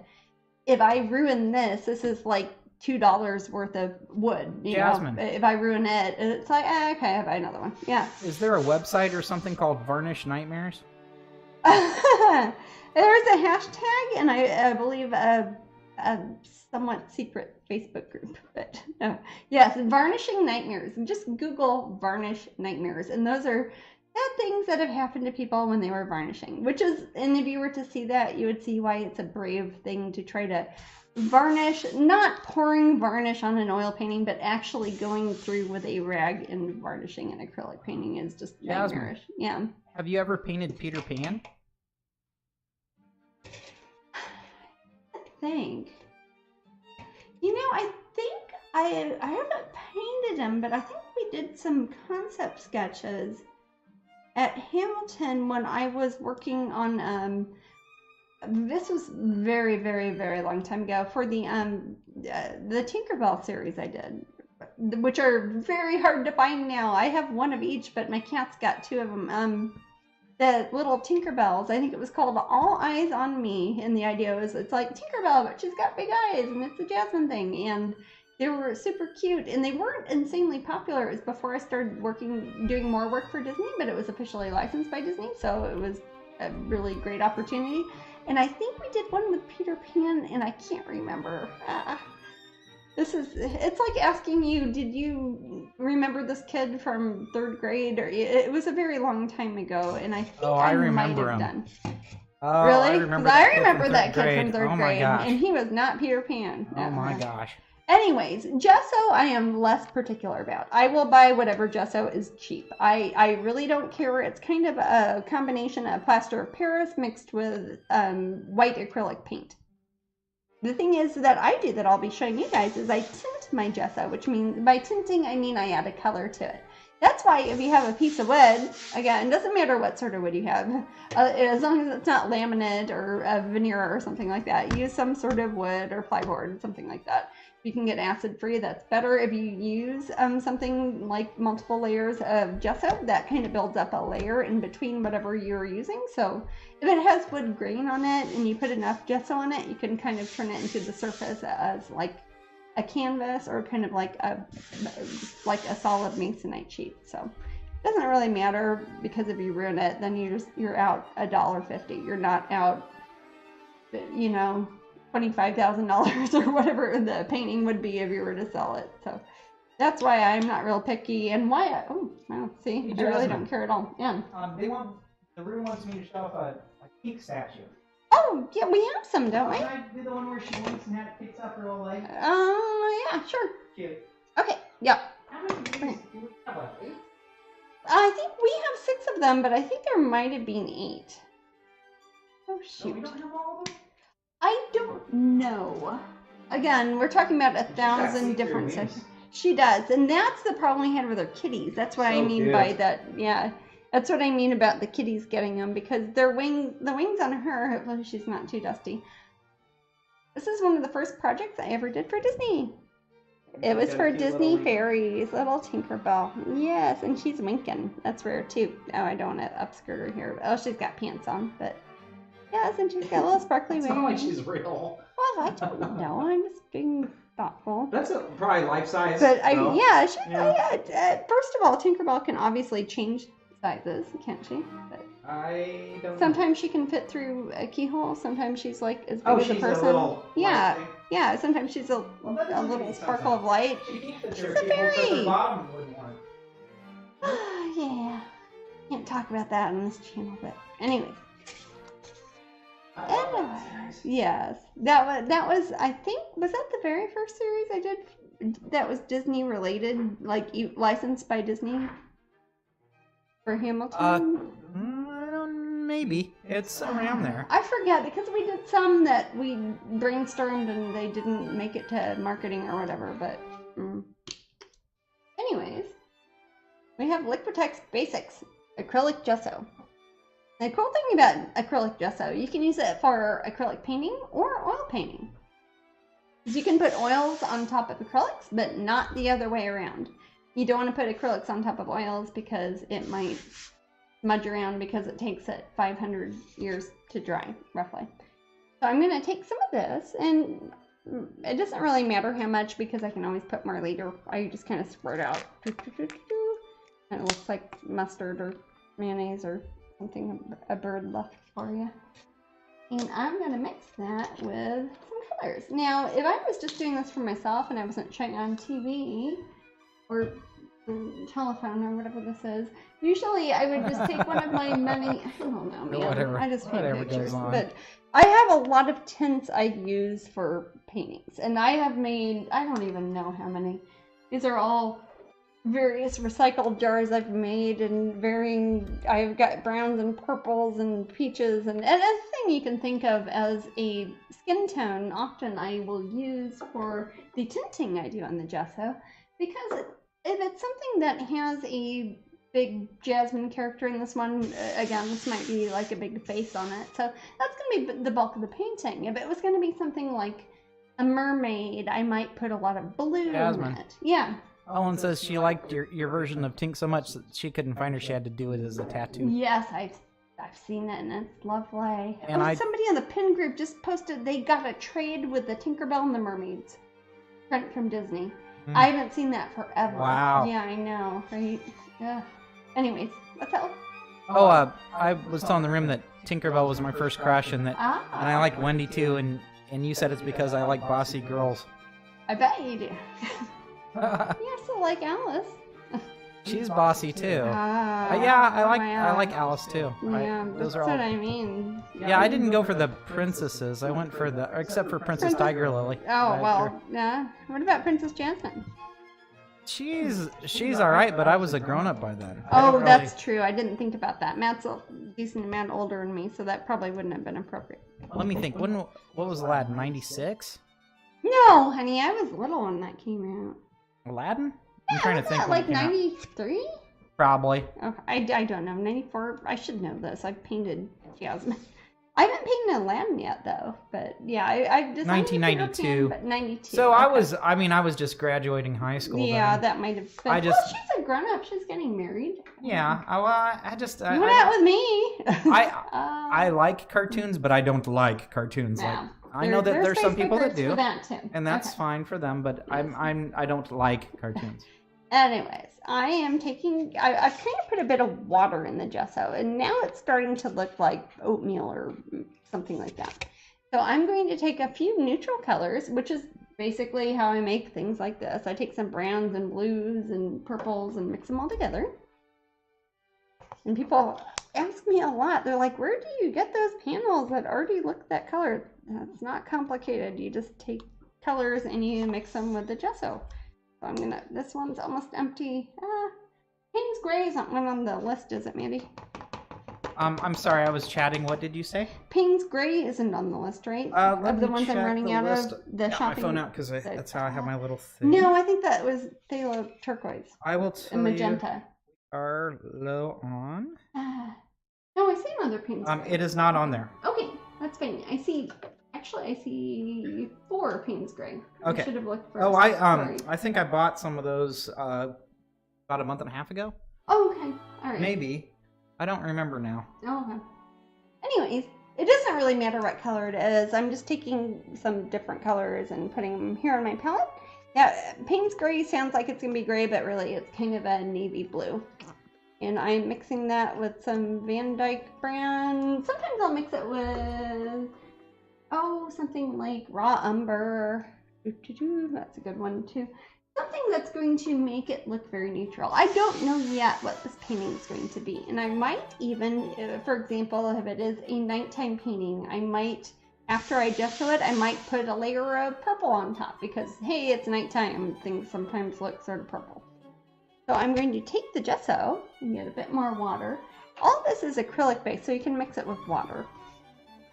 And I've got this brush. This is called a 1-inch flat brush, or is it a 0.7 inch? I don't know. It's a 3/4 inch, which is a 0.75 inch brush.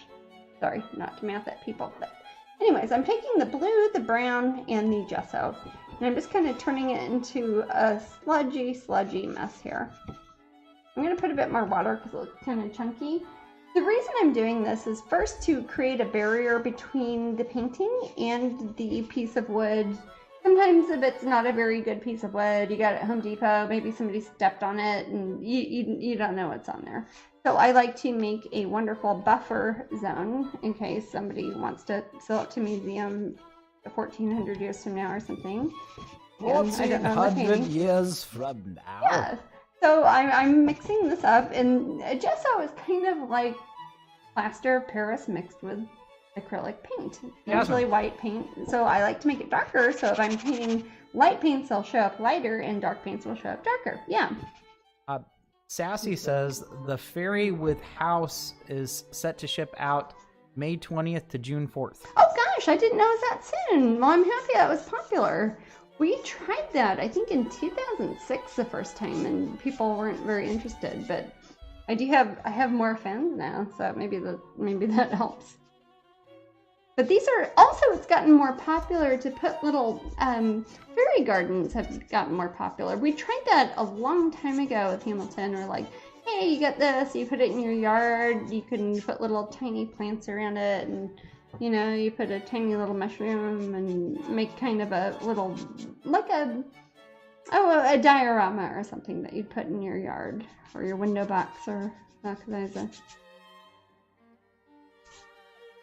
Katisha says, I need to go carry on with wedding stuff. Only 4 days to go. Oh my Good luck to gosh, y'all. wow. Night. So this is basically just some brown and blue with a wide brush mixed with gesso. And the gesso doesn't really tint things as much as you think it would if you were using it. It's very white looking, but that's because of the plaster and the white acrylic paint that it's made out of. So if you mix it with anything, if you mix it with green, it would make it look kind of green. And this is just how I prepare a panel. And you can buy fancy woods, you can cut out with a saw. If you have a jigsaw or a CNC, if you have a weird frame, like often we've talked about a lot, like weird ones we found at antique stores in Europe or something, and you have some odd heart-shaped or oval-shaped frame, you can cut out any piece of wood that is flat and isn't veneered, etc., isn't laminate, and then you can just put gesso on it. This is cool. I like seeing this process. And this is usually I do this part of it before I start painting because it's not very interesting as far as Twitch goes. And I'm glad we're doing this. So if anybody asks in the future, like, yeah, we did that episode, you can go look at it later.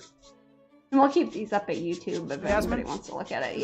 This is a good question. What says that? April Gardenia says, how do you and Jasmine feel about when fans bring you stuff?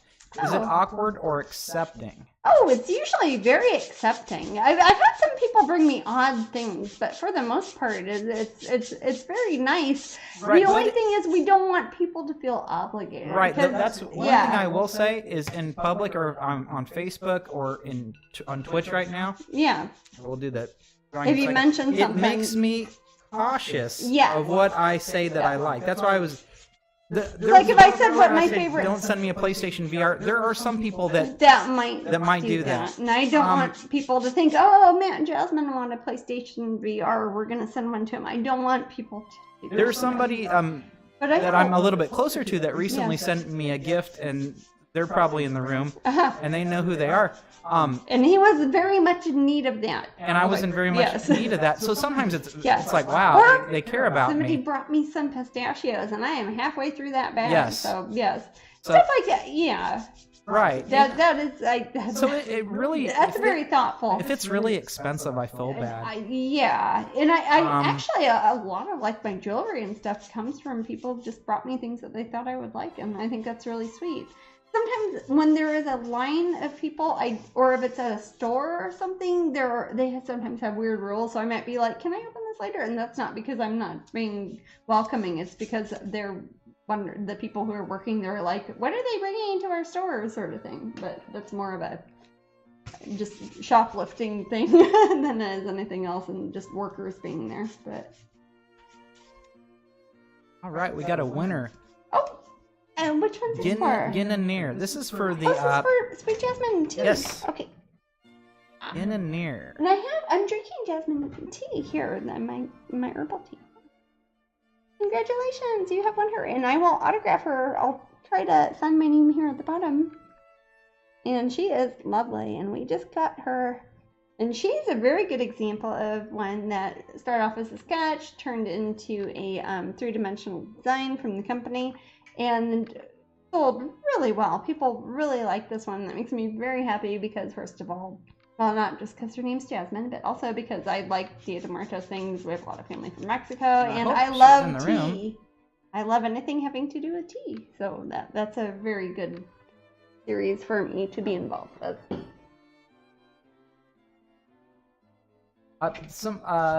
She says, what about art? Is that too cliche? Like to give us people art? Giving us art? I've had a lot of people give me art. I will say most of the time it's smaller children.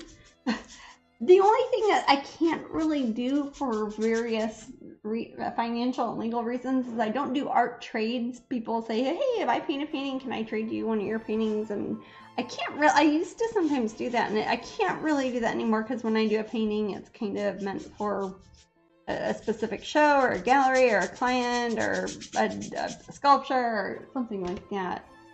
But no, I have, golly, I don't even know how many things I have laying around in my studio or hanging up on my walls that are from different artists, usually aspiring artists. And definitely. Yeah, I would never be insulted by that. No. Just don't bring me meat. Yeah, we're vegetarians, so don't give us, like, hot dogs or You're something. welcome, April. Yeah. I just, the thing is, I understand that it's another way to show appreciation. Yeah, of course. So, but it makes me, I don't know, it's kind of, I personally, because usually when we're at a con, we're there for the Jasmine stuff thing. I feel like I'm not really deserving of anything. Yeah, personal. that's the thing too. It's like, well, I don't want to feel bad because I don't have anything to give you. And they're already buying things. Yeah. Yeah. It's like it's kind of the thing like if you show up at your friend's house and it's like a dinner party or something and you're like, oh, I brought you a bottle of wine, and you're like, oh shoot, I should have given you something, or I brought flowers, and then it's like, I don't know.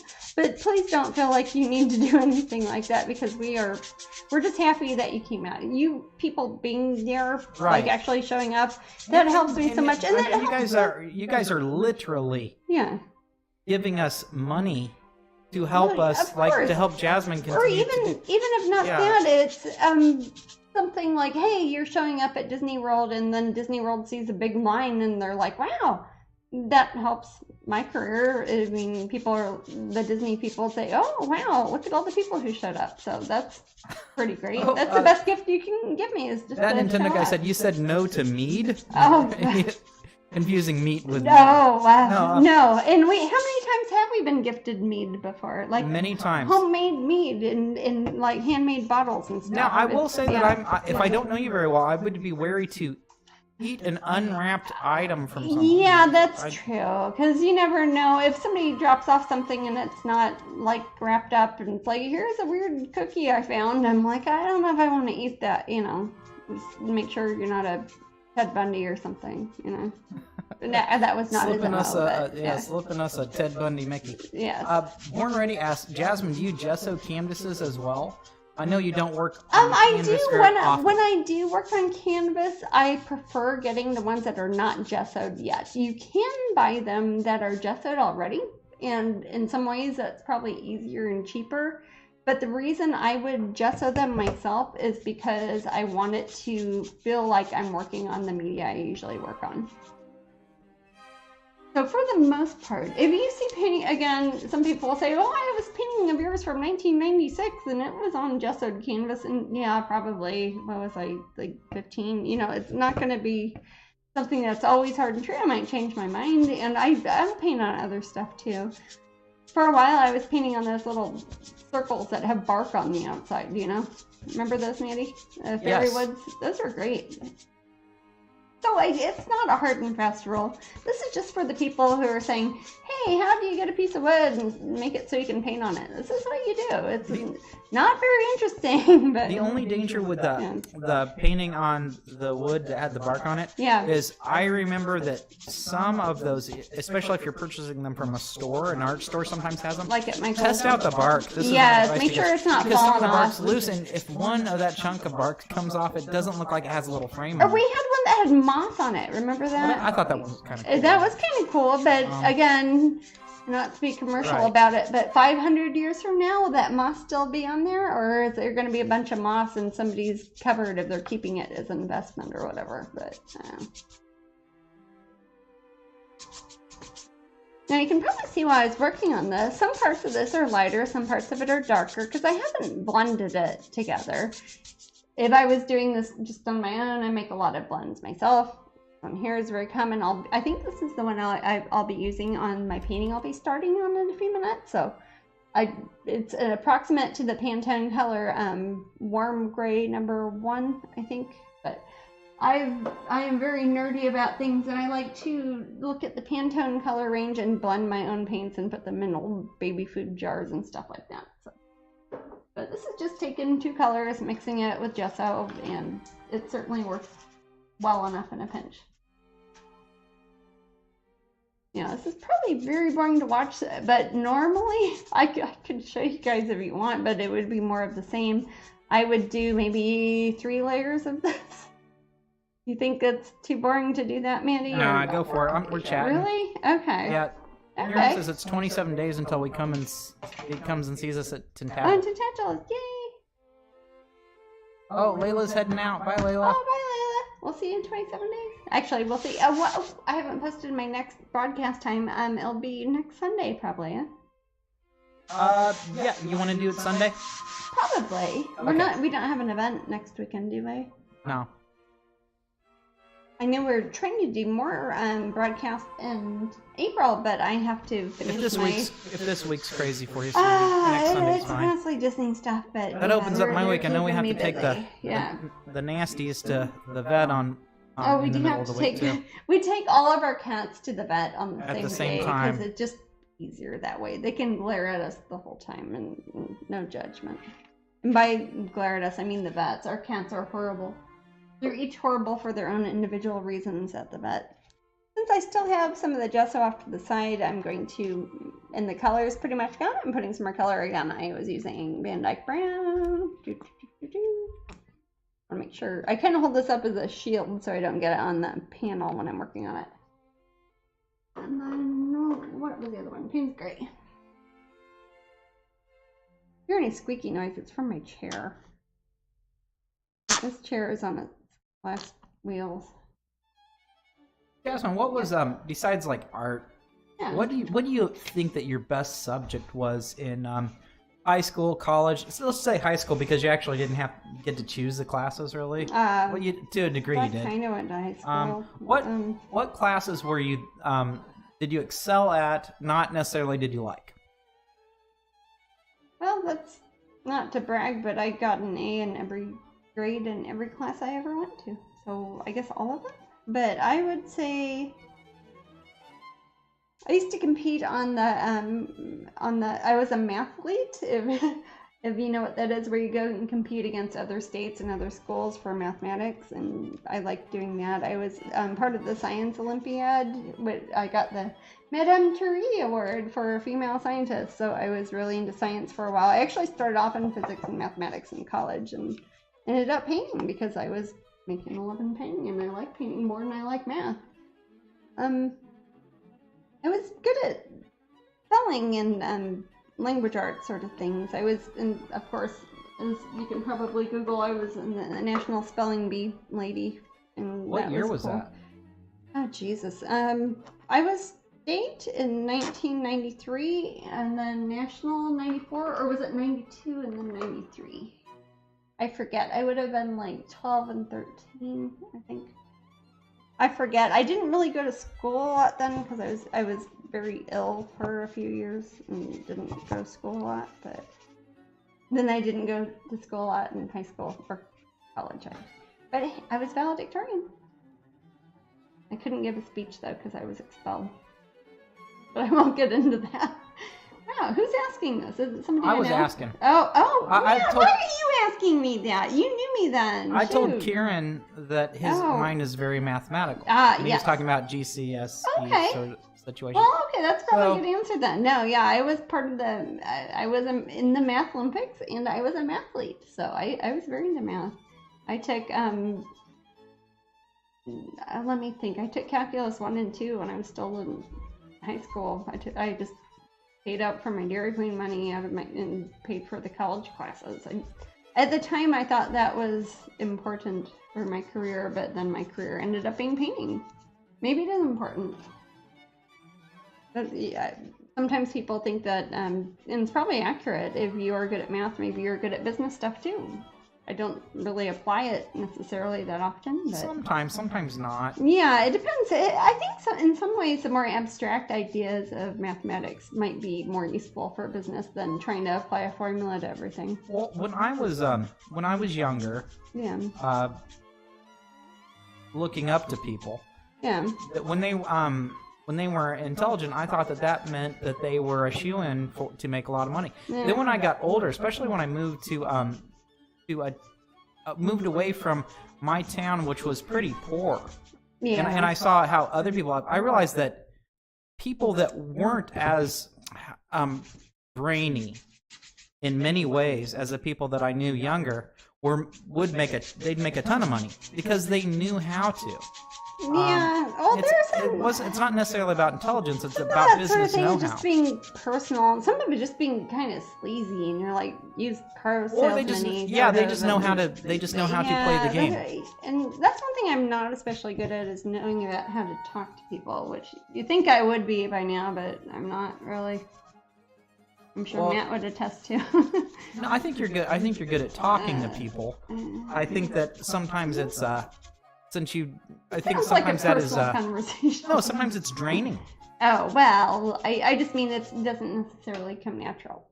But no, I'm more, I guess, right-brained than I am left-brained, which sounds weird to say to an artist, but.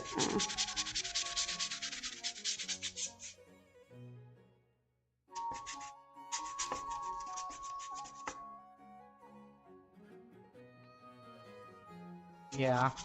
So Karen wants you to get a new chair. I like you'll this get one. chair. You'll get one when you feel like it. Yeah, you know who loves this chair? Sunshine. Sunshine. So I don't know if I could pick a different chair because she loves this chair. I mean, it's not like she pees on or anything, but she likes to sit up there. And as I don't know if you can tell, she's eaten all these. It's like got this fake vinyl Jasmine. leather stuff on it that just comes off. And it Helen looks wants like to know what chocolate. valedictorian means. Valedictorian means that you're the top of your class. Is there not a valedictorian in It's UK? it's the head boy of the class. No, I don't know. It's like you got the highest GPA. Jasmine was a head Yeah. boy. I was the head boy of my class. I don't know if there a girl version for that. I watched too much Harry Potter. Probably. I don't know. Yeah, it means that you had the top GPA, and I was tied with 3 people, but I had at that time been expelled for a month or 2 from Yeah, Helen says they high don't have school. that. So, okay. I didn't know that you didn't have valedictorians. What is it, a Latin word, probably? I think so. Maybe it depends. And then I want to say maybe it depends if you're at a public or private school, but that means something else in England also. But no, I mean the free city schools that you go to if nobody's paying Jasmine. attention. Yeah. This painting here, Yeah. are you setting aside the board for a future painting, or is there something that you have in mind? I don't have anything in particular in mind for this because usually I will let once I gesso something, since it has the plaster and all in it, I like to let it dry for at least a day or 2 before I start drawing on it. And that's when I start putting the sketch, etc. on it. I'm going to do 2 layers on this because maybe it's because I'm talking or the music's playing. Jasmine, why but were I'm you going a lot expelled? faster. Somebody asked. You can probably Google that. Okay. It's the national news by now. No. Was it on No the- comment. I guess I won't comment either. This is about painting, folks. not about I will say that when I certain met things. Jasmine, she had like 2 months left in high school, and I don't remember when she went. Hardly. You mean college? Yeah, you didn't go there either. I don't know. I didn't Jasmine, even go to Jasmine middle had all these school. good grades, but I don't think she went to school ever. I'm not Hey, sure. tell them I got all A's though, didn't I, Manny? Yeah. I did. What was that answer? That sounds like something Yeah. Tigreria would say. That's not a real answer. See, and she's a corrector. That's the problem when I'm not painting something and talking about the colors. You start bringing up some terrible incidents of the past. Anyways, hair dryer time. Probably makes me sound very. So you were performing underage magic, not on Hogwarts grounds. Basically. That's, I'm gonna say that next time somebody asks. That's good. I like That's a that. nice nerdy Yeah. answer. Did you say that, or did somebody in the room say that? That Nintendo guy, of course. did. Okay. Yes. Okay. He and I. Well, that is my official response. Similar to it. level I'm gonna of make it as humor. a copy paste thing if people email me. So, yeah. Okay. Yeah. Normally, I would say I would do 3 layers of this, but this is extremely smooth and already dry. It feels like a piece of. I don't. If anybody knows about construction work, if you have a piece of gypboard, like gypsum board, that you put on the wall, whatever else people call it, and it feels perfectly smooth. It's kind of like plaster. Doesn't have any bumps or anything.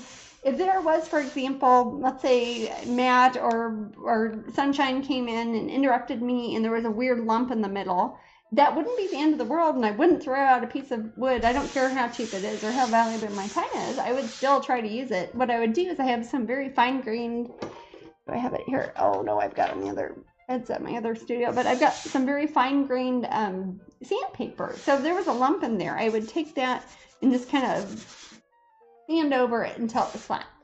And then I'd take the hairdryer again, do another layer on top of that, and then it would turn into the Jasmine? wonderful piece of plaster that I want it to be. Yeah. You mentioned Kieran's. Kieran, YouTube channel. yes, we were talking about Kieran. Look at Kieran's World on YouTube. He actually takes my long, blathering sort of YouTube or Twitch episodes and condenses them into the highlights and puts them on YouTube. He also comes to meet me in person and asks me questions, and sometimes we've had some interesting answers to those, like, hey, what's the next pin going to be? And I think he asked me that at Whitbay, and that's the first place you might hear about it, because he actually comes in person and asks me questions and broadcasts it online. So check out Kieran's World on YouTube. This is getting close to being dry. Now, I'm not going to paint on this, and this is when I was telling Matt, this is kind of like the cooking show portion of it, because I'm going to take Jasmine, this talk board like away. Julia Childs, please. I'm not going to. Darn it. I respect her too much to do imitation. Okay, of you her. don't respect Rachel Ray. I'm not going to. I respect Rachel Ray also. Why are you telling me I don't respect? You're going to start some Wait, internet feud that does not exist. She is fine by me, and she loves Hey, her kitties and doggies. Okay, but Yeah, but she I loves her don't. kitties and doggies. But the whole Nutrish thing. She probably didn't even choose that name for her food. I had a boss once that asked me my social security number, but she said, "What's your soc?" And that still upsets me. Yeah. I don't when people just kind of. Did it make you mad in college if people said they were a poli-sci major? Yeah. Okay. I don't know why I don't like that. Not a Rachel. Anyway, Nutrish. Oh, Kitten says Toffee hates her food. Oh, we get science diet for our indoor cats, and we buy whatever's cheap for our outside raccoons. Anybody else?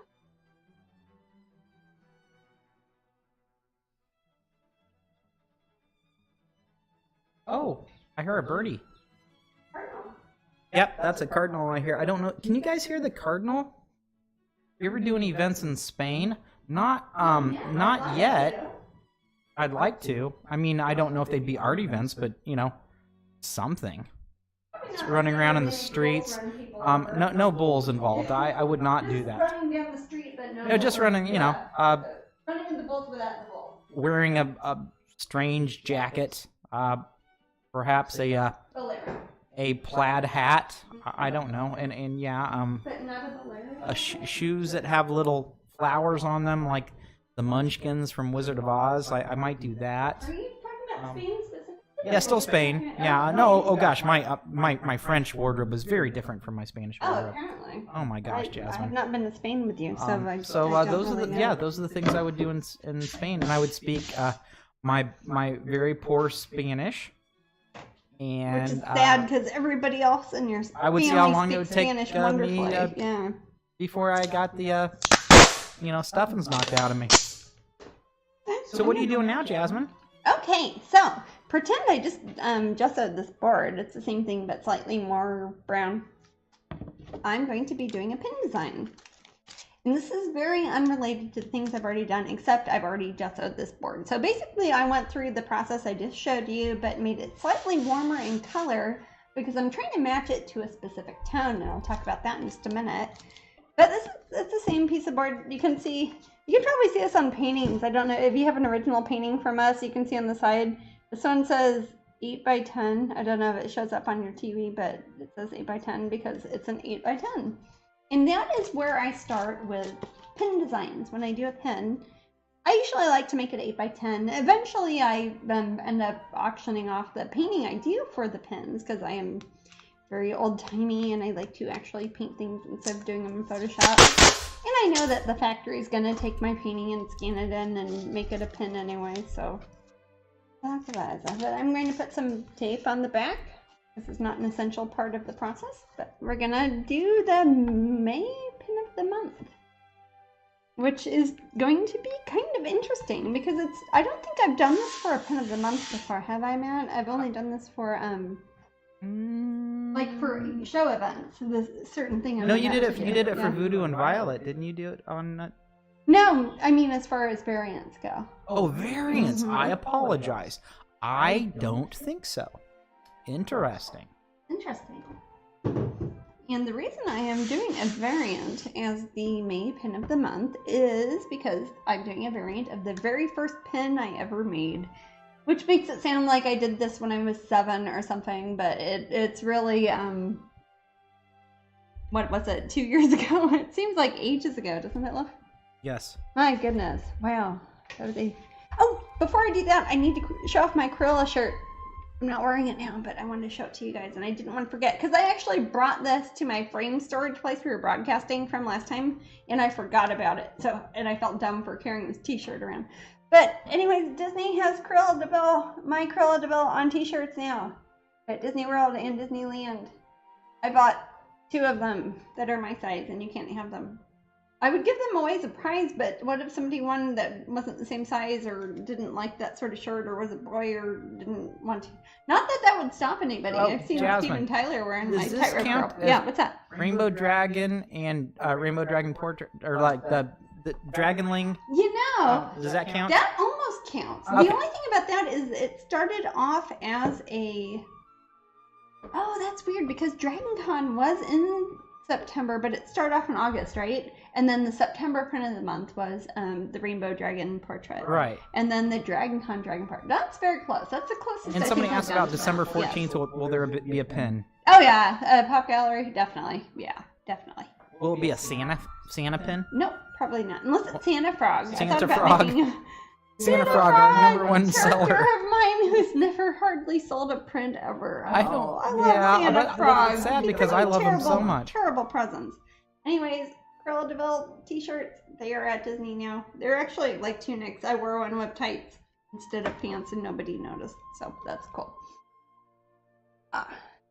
You can buy them online. Do you have the link for that, Maddie? That's part of the your WDW store thingy. Your WDW store? Yeah. It seems like I would get some money from that, but I don't. I'm just passing on the good word. Kind of what you do. Well, I mean, I kind of do from Disney, but yeah, that's true. Well, I keep touching this like it's not dry yet, but this is a pre-gessoed board. It's an 8x10 board, and we're going to start designing a pin. I say designing a pin, but this is kind of a cheat, and in some ways it would be easier. For example, we're talking about the Rainbow Dragon portrait because we use the same mold. But back when I first started designing pins, way back 2 years ago or whatever it was, when I was wee little Jasmine, I didn't keep the molds for my pins. So I have to redraw the line art to make a pin.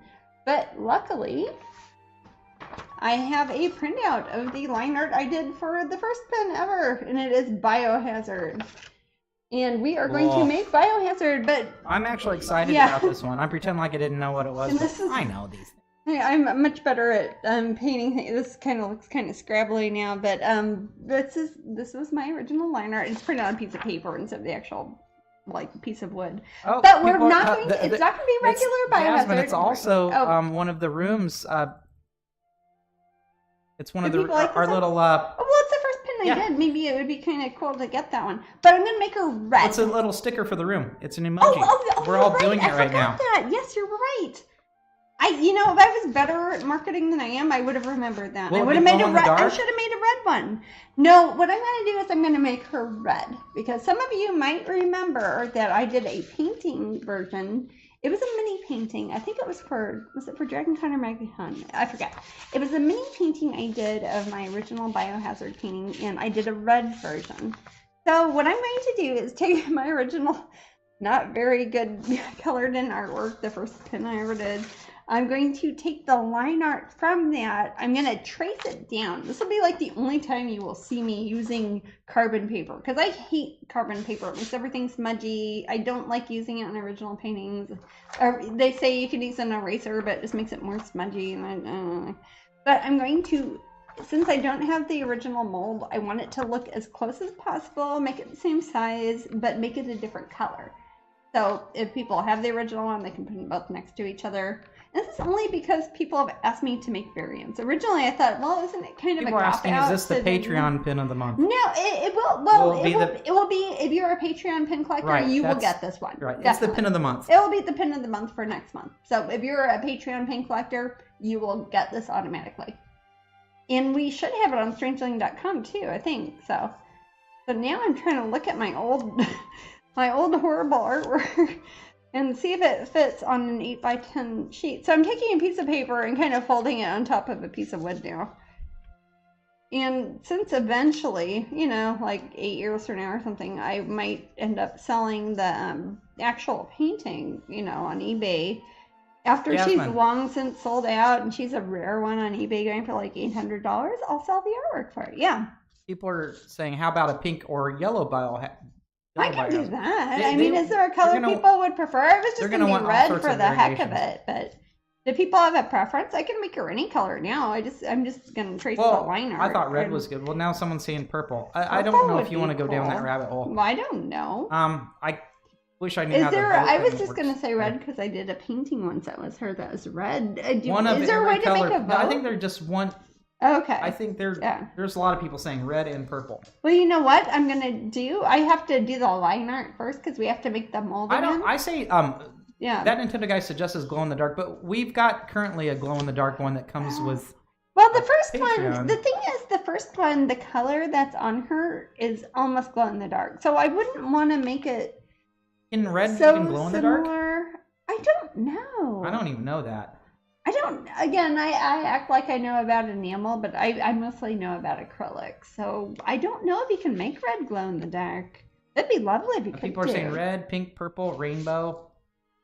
Well, you know what? What I'm doing right now is just kind of copying down the lines from my old drawing, so I don't even have to pick a color yet. So, this is that's kind of interesting. maybe I what should you're make about to do. maybe I should do a vote on Patreon or something, like after I do the line art here on Twitch. People have mentioned that. Okay, well, that's I'll say fine. Patreon vote. Yeah, why don't we do a Patreon vote? Because either way, I need to make the mold again, and I have to send the factory a painting, and I don't like doing digital things, so I've got to like trace it and paint it. I'll see how many people say yes. And yes, I already know. Yes. Unless I want to change your like hair color or skin tone. Well, it's just okay, different. people very much want a Patreon poll. Okay, I'll do a Patreon poll. Okay, since we'll do it that everybody way. there will get her anyways. Yeah, I could do a pin group poll. No, I'll do Patreon. I'll do Patreon. Yeah, Patreon. That's easier. Otherwise, it could be a lot of spam. Also, that's one of the benefits of being in Patreon is that you can that's help true. us That's part of what your $1 a month gets. Right. Also, and that's a good point too. On Facebook, sometimes we get a million people I've never heard of that are just kind of spam bot things. So, but either way, she's gonna look pretty similar, and whatever color I choose will probably be on the biohazard thing, like in my very, very, very first pin design, and her eyes and her hair. I know it does not look very good. I don't know how well you can see on this, but it's kind of scrappy looking. But anyway, so I want her to look like her though and be the same size so that if people had both of them, they could put them next to each other. And that would be cool. Actually, I might cut this down. I'm kind of origamiing this around the piece of wood to see what size, because the first time I ever did a pin, didn't really know what I was doing really. So I wasn't planning to say, hey, this is going to be a moment in Jasmine history. I was just kind of like, how about this one? So I'm going to get my Ian says, how about we scissors. make it all white, and then we can all color it in with our Sharpies. Does that work with enamel? Don't Wouldn't listen that to be cool? Ian. He's silly. Well, okay, to be fair, one thing I was thinking about with the vinyls, you know how we're getting close to our vinyl up at Patreon? I thought about doing one that wasn't painted yet and people could paint or whatever. You know, like how people did with the little, what they're called. You know what I'm talking about, the little vinylmation type things that people color in monies, not monies. What are they called? Yeah, there were monies. Well, things like that. But I don't know what they're called weird. specifically. It's like, so it's money. But, yeah. MUNNY. Yeah. I haven't seen any for a while, but I don't look for them. They made them at Disney with the Mickey vinylmation type things. But I thought about making one of those, like the vinyl dolls, blank, and letting people color their own. That'd be kind of neat. Still holding out on those people who were talking about the paint by numbers. If you're watching, people are interested. So cross your fingers on that one. Yeah, are you guys... do people in here like paint by numbers stuff? I don't know, but the company, I don't know about the company that asked to do that, but I told them that I thought people would like it.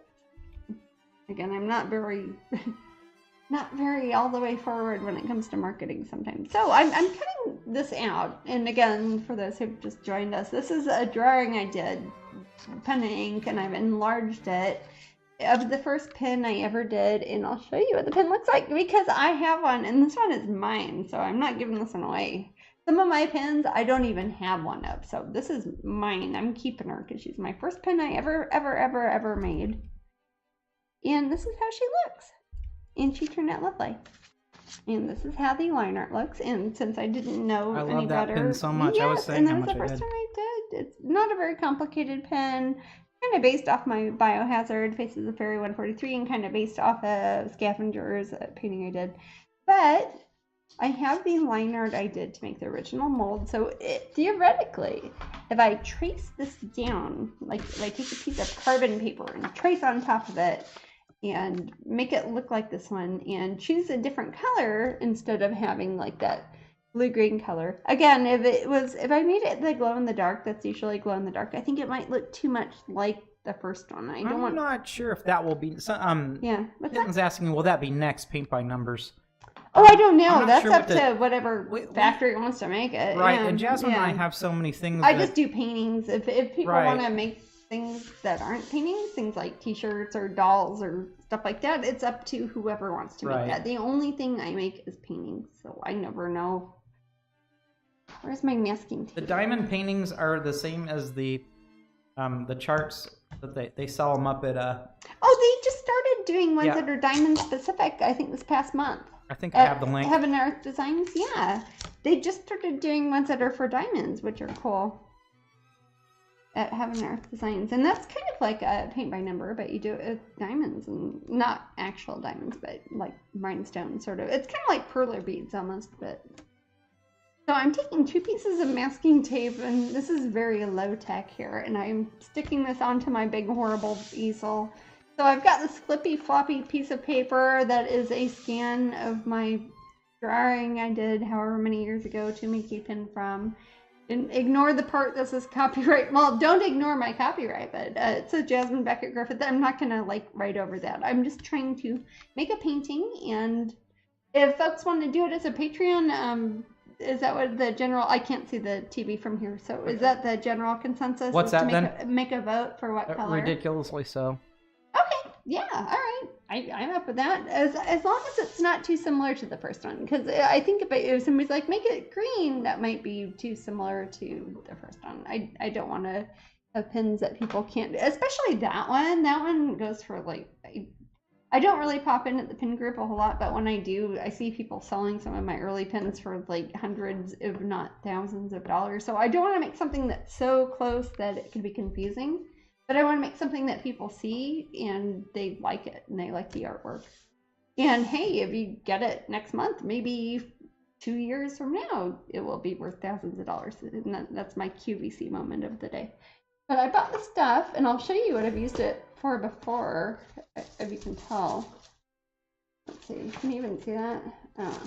Well, Husky, if you like red, you could vote for that. Yeah, okay, I you're up will at do that. Patreon. I will make a voting thing on my Patreon page. Husky liked it because it's your first instinct. Yeah, I was just thinking about other. To be fair, I also did one that was purple. I think I did one that was orange. I think I did one for almost all of them. It was for. What? It was for some sort of convention we were doing that we had a bunch of mini paintings. Was it miniature marbles at Pop Gallery? Oh, probably. My gosh. I can't remember, but I did mini paintings that were based off of my Biohazard character, but they were done in different colors. Anyways, I usually would not recommend with realistic painting. I do like my actual paintings, not design work. I don't like to use carbon paper, or graphite paper or whatever this is called. It's really good for something like this, where if I want the mold to look just like this, like say, hey, that part of her hair has to go over there, that part of her eyes are going to go over there, etc. And I want, if people had both the pins next to each other, that they'd look the same. Graphite paper is what this is made for. And I don't know where this is from. I've had this forever. Probably from Michael's or something. Anyways, the only time I think I've ever used it, and I'll see if you can see it. Yeah, here we go. I don't know if you can tell. Can you see that? Let me see. Oh my gosh. Can you tell that's Medusa? I see a kitty. That's oh my gosh, yeah. Yes, that's the time I took it was actually, I did my first painting a long time ago called Pale Medusa. And then you made I copied it over, and it was Medusa and her cat, but I used it for a pin and made Dark Medusa. Okay. Yeah, so that's why there's a kitty in there for no reason, because it was her. So, yeah. That's a good time to use it if you want a pin that you're going to flip the other way, or you really want it to look exactly like it. The only other times I think I've used carbon paper for things like that have been if a company wants their logo in something, or they want their name written. So do you recommend carbon paper for painting? I recommend it for design work, but not for painting. Okay. Like the painting I just did with since you need to replicate something. If you need to be specific. Otherwise, it's going to look like a weird copy, and it's going to have weird gray stuff. That's what I don't like about it. It makes gray stuff on everything. You can try it. The gray stuff's delicious. Yeah. Sorry. We made the same joke at the same time. Yes, we did. So what I'm going to do, again, I'm trying to replicate a piece of metal that is at the factory that was based off of my first pen, based off my first sketch, and I'm going to trace over it. And this is a time you'll see me using a pencil. I don't use a pencil a lot. I know Matt was talking earlier about if I was going to do sketches, and I have been thinking about that. My friend David did a show recently at the Dark Art Emporium, David Van Gogh, and he had fully rendered drawings, not even sketches, I wouldn't even say sketches, that were framed and on the wall of all the paintings he had there. So it's like you didn't have enough money for the painting, you could buy the drawing of it. And I kind of was envious of that, and I was thinking, well, heck, maybe I should do that instead of painting on top of it. Maybe I should draw it out first with a pencil and copy it down onto here, you know. Right, and it's still an original. Yeah, of course it would be an original, but I mean, yeah. So it's something I'm thinking about, because a lot of people ask about sketches. I'm like, yeah, I did a sketch, but it's like underneath the painting. It's not a separate piece of artwork. That might help me measure my time better, too, if I drew out my paintings before. Steve Ray says I usually just charcoal the back of the drawing. Oh, that's an easy way to make graphite paper. That's what Larry Elmore does. He showed us at his drawing class thingy. He just took a pencil, or maybe it was a charcoal pencil, and he scribbled on the back of the drawing he did on a piece of paper and drew on top of it, and it made it stick onto the canvas he was working on. And that was kind of an easy way to transfer. And I wouldn't say easy, because it probably took him a couple days, but it was a very complicated painting. I think it was the EverQuest painting he was working on then, Manny. The EverQuest painting? Uh-huh. The one with the girl? Yeah, the one that looked like my character that was on there. Yeah. Then everyone pretends they didn't know what EverQuest was. Oh. Because of World of Warcraft happened, but there was a time when everyone played EverQuest. Oh, it was to be fair, I never played World of Warcraft, so I can't say which one is better. Oh, I'm sure that World of Warcraft's better. Probably. I like other things better than EverQuest. No, but I just still, remember EverQuest thinking it was the neat first one that I was played. on. I didn't play it all that often, but it was one of the only games I ever played regularly, and I was a kid. That was not why I didn't graduate, or I did graduate, but around that same time period. Yeah, you were high elf. I was a high elf. And I was a human monk. Oh, how good this is. Oh, that's actually looking pretty good. Look at that. Can you see the lines on there? Yes. Okay. Leather Quest? No, EverQuest. Oh my goodness. Leather Quest sounds like something I don't want to be part of. I was going to say, we keep this family friendly here. Also, we're vegetarian. Yeah, there's a bunch of reasons not to love Leather Quest. I no comment. So I'm just kind of outlining this. I'm not very good at tracing, because I always look at it and think, oh, I could have done that better, and I could have did that better. That's probably part of the reason why I don't like to sketch first. But I think I'd spend as much time changing and revising things than I would do having just drawn it in paint to begin with. But it's very good for something like this, because I want it to look exactly like the piece of metal that I designed a certain amount. When was this, by the way? Do you remember, Maddie, when we started doing pins? I don't, because I wasn't in the genesis of it. I was off Amber my Chris own little. Mosley did the shipping. I didn't do the shipping at all. Well, how many pins of the month have there been? I don't know. Well, to be fair, when we started it, we had 5 pins. No, we had 10, because Actually, I think we're around... Dia DeMarco set, and then we had 5 Yeah. other pins, like Marie Masquerade, and this one here, and Pink Lightning, Voodoo and Blue. There are probably people in the room who know more of this better than I do. I'm sure there's someone who knows exactly. Candle in the Dark. That was one. I swear there's another one. I don't know, man. Oh, it's on the website, strangeling.com. Go look it up. Yeah. But anyways, at the time, I didn't really even know that much about pin trading or pin collecting. I'd just been asked a lot about it, and I didn't know that people would want the same picture but with different colors. So now that it's years later, I want to make sure that if people wanted I could that have one, guessed that, but I wouldn't have been for sure. The only thing I could compare it to is like Disney, like with Disney's April pins. 2017, Biohazard. 2 years. See, doesn't it seem like forever ago? And it was everything 2 years does. ago. You know what? It was exactly 2 years. Hey, it's Nintendo probably guy- the anniversary. That 2 Nintendo year guy anniversary. says it's been a year and a week on Twitch. A year and a week on Twitch. Oh, on Twitch. Uh-huh. Oh, really? Was that okay? Like now. In exactly 2 years. April must be our month that we don't do anything except start new projects, right? Can one of the pole colors be yellow, please? Yellow. Okay. The North or the South Pole? Well, to be fair, they mean poll, like voting love. Oh, I'm sorry, I'm a bit. I can't dumb. see the TV, but yeah, I think that's what. But to be fair too, if I were to draw this out, I could probably make a mold. I could maybe do some, I don't know, some other colors maybe for a special free Patreon one, or maybe a show one. Maybe we could make a MegaCon one. I've got several in the works, but that would be kind of a neat one. It's Or maybe 5:45. Dragon Con or something like that. It's 5:45, Okay. and we have 102 viewers. In goodness. 15 minutes, we will give away the much coveted Oh,